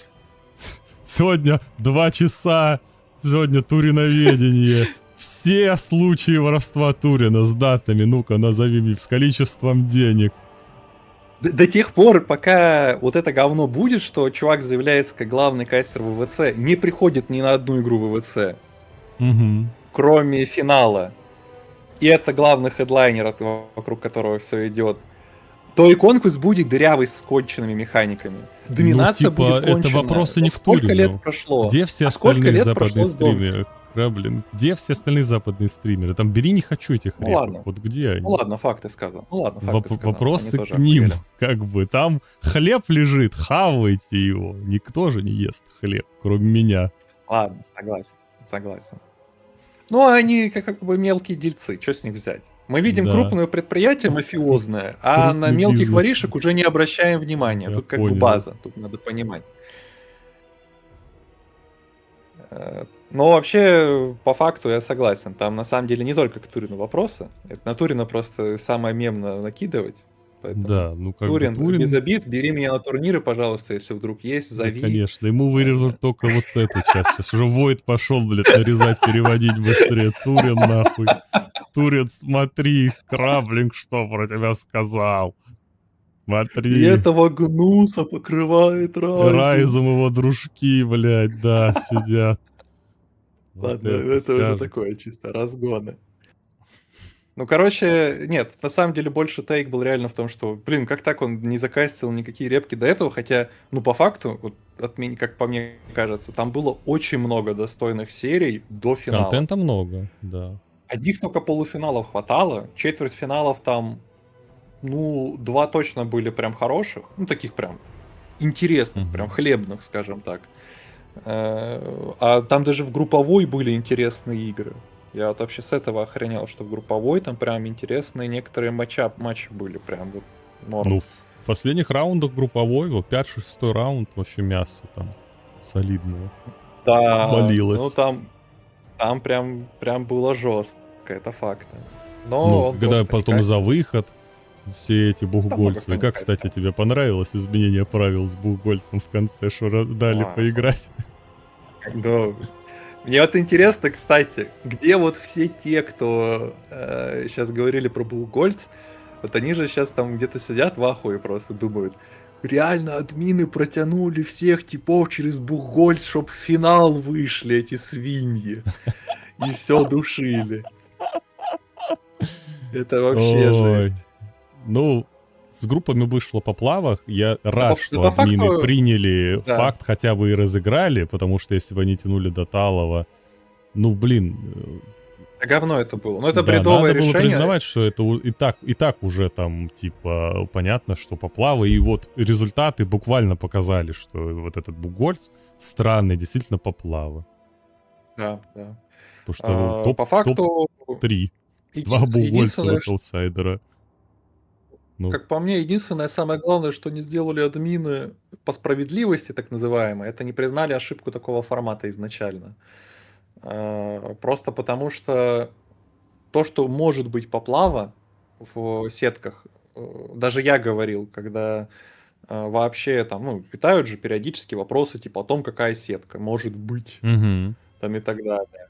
Я как бы говорил, что все вот эти приколы там надо типа реально делать скорее как в первом ВЦ. Но там очень Там плохо много групп? стакалось по количеству. Да, там очень плохо стакалось по количеству игроков. Ну и как бы мы же все-таки все понимаем, что по факту, ну, админов вообще не так много, как на первом ВВЦ. Да. Вот прям вообще ни хера не так много. А игроков всего лишь в 2 раза меньше. Это уже как бы вот та самая критическая масса в 300 человек, которых, ну, на волевых в 2 человека ты все-таки не вытянешь. Мгм. Вот просто. Как бы Мне надо тоже понимать. кажется, что если бы они сделали вот такую группу в таком количестве через сетку Double Elimination, то я, по-моему, даже считал, там матчей было бы меньше, чем Швейцария. Да, Конечно. они бы full отыграли первый раунд верхний и первый нижний толпой, и дальше бы постоянно 2 раза уменьшалось, и типа Да, такая же конечно. система получается, что типа 2 луза ты отлетаешь, потому что ты просто вылетаешь, вот, double elimination, и типа проходит типы да, очень четко. Ну, конечно, элемент лака чуть-чуть присутствует там, как ты попадешь вверх-вниз, все еще, но настолько сильно снижен, и был четкий выход, вот, в этой системе. А лучше, я даже не знаю, что сделать лучше. Миллион групп, ну это же кошмар. Опять элемент лака. Double Ну, да. Elimination самое нормальное, типа, на мой взгляд. Double Разве Elimination что... по факту самый оптимальный был при таком количестве Да. игроков. Но то, что меньше игр, это очевидно. Ну, потому что у тебя при группе там, не знаю, сколько? 32 пары, человек- допустим. Ну, будет Да. 63 игры максимум. А в такой вот группе, как было с швейцарки на 6 раундов, там каждый раз играла по... Ну, там сотка, 100 игр. Там за 100 игр точно улетало. То есть там сильно меньше было бы игр. Это было бы сильно проще мониторить и что-то там пытаться это все решать. Потому что, как мы заметили, ну, были некоторые косячки от админов с рулбрейками, где Intisity вообще хулиган прошел в плей-офф. Сколько там он там чуть ли не 2 раза, по-моему, рулбрейкнул. Мгм. Если я не путаю. Там, по-моему, кто-то рулбрейкал прям несколько раз. И прям вот можно было и в групповой остаться за эти рулбрейки. Как говорится, тут почему-то никто не возникал на Автор, админов. кстати, один из авторов проклятых фрут-рулсов. Спрос Да, втройне.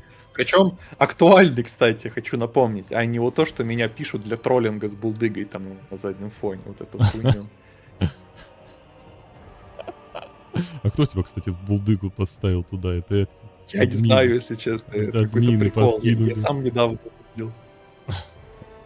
Ну, типа, очевидно, это же просто очевидно, что я не могу менять PDF-ку, которую они там делают. Кто-то, Всё, кто подбросили. делал дизайн, закинул булдыгу. Это смешно. Да. Закинул бандита, как мы узнали. Еще страшнее, чем Турин. Еще одного преступника, Да, да. преступника грязного. Не, ну нормально.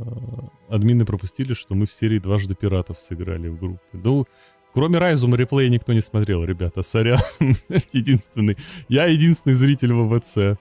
Вот. Главный. Я это подтвержду. Запускаю стримы со всех аккаунтов, и там Тури начинает стрим. О, как. Да. Вот так и было. Ладно, давай с тобой заканчивать уже. Что-то мы с тобой, конечно, беседы с Можно еще башкой. больше. Да. Там Нет, вон нельзя. вопрос задали. Уже спать хочу. Демон. Там уже Завтра на работу. вопрос задали про 40к. Ты в 40к-то будешь играть? Я не знаю, что будет дальше, ребята. Я умер. Мне надо восстановиться. Я куплю 40к. А там посмотрим. Вдруг это будет позор и помойка, опять целый год креатива будут чинить. Я Ну, думаю, не таки вдруг, будет. а скорее всего так и будет. Да, вы... Оно это, таки будет, я уверен.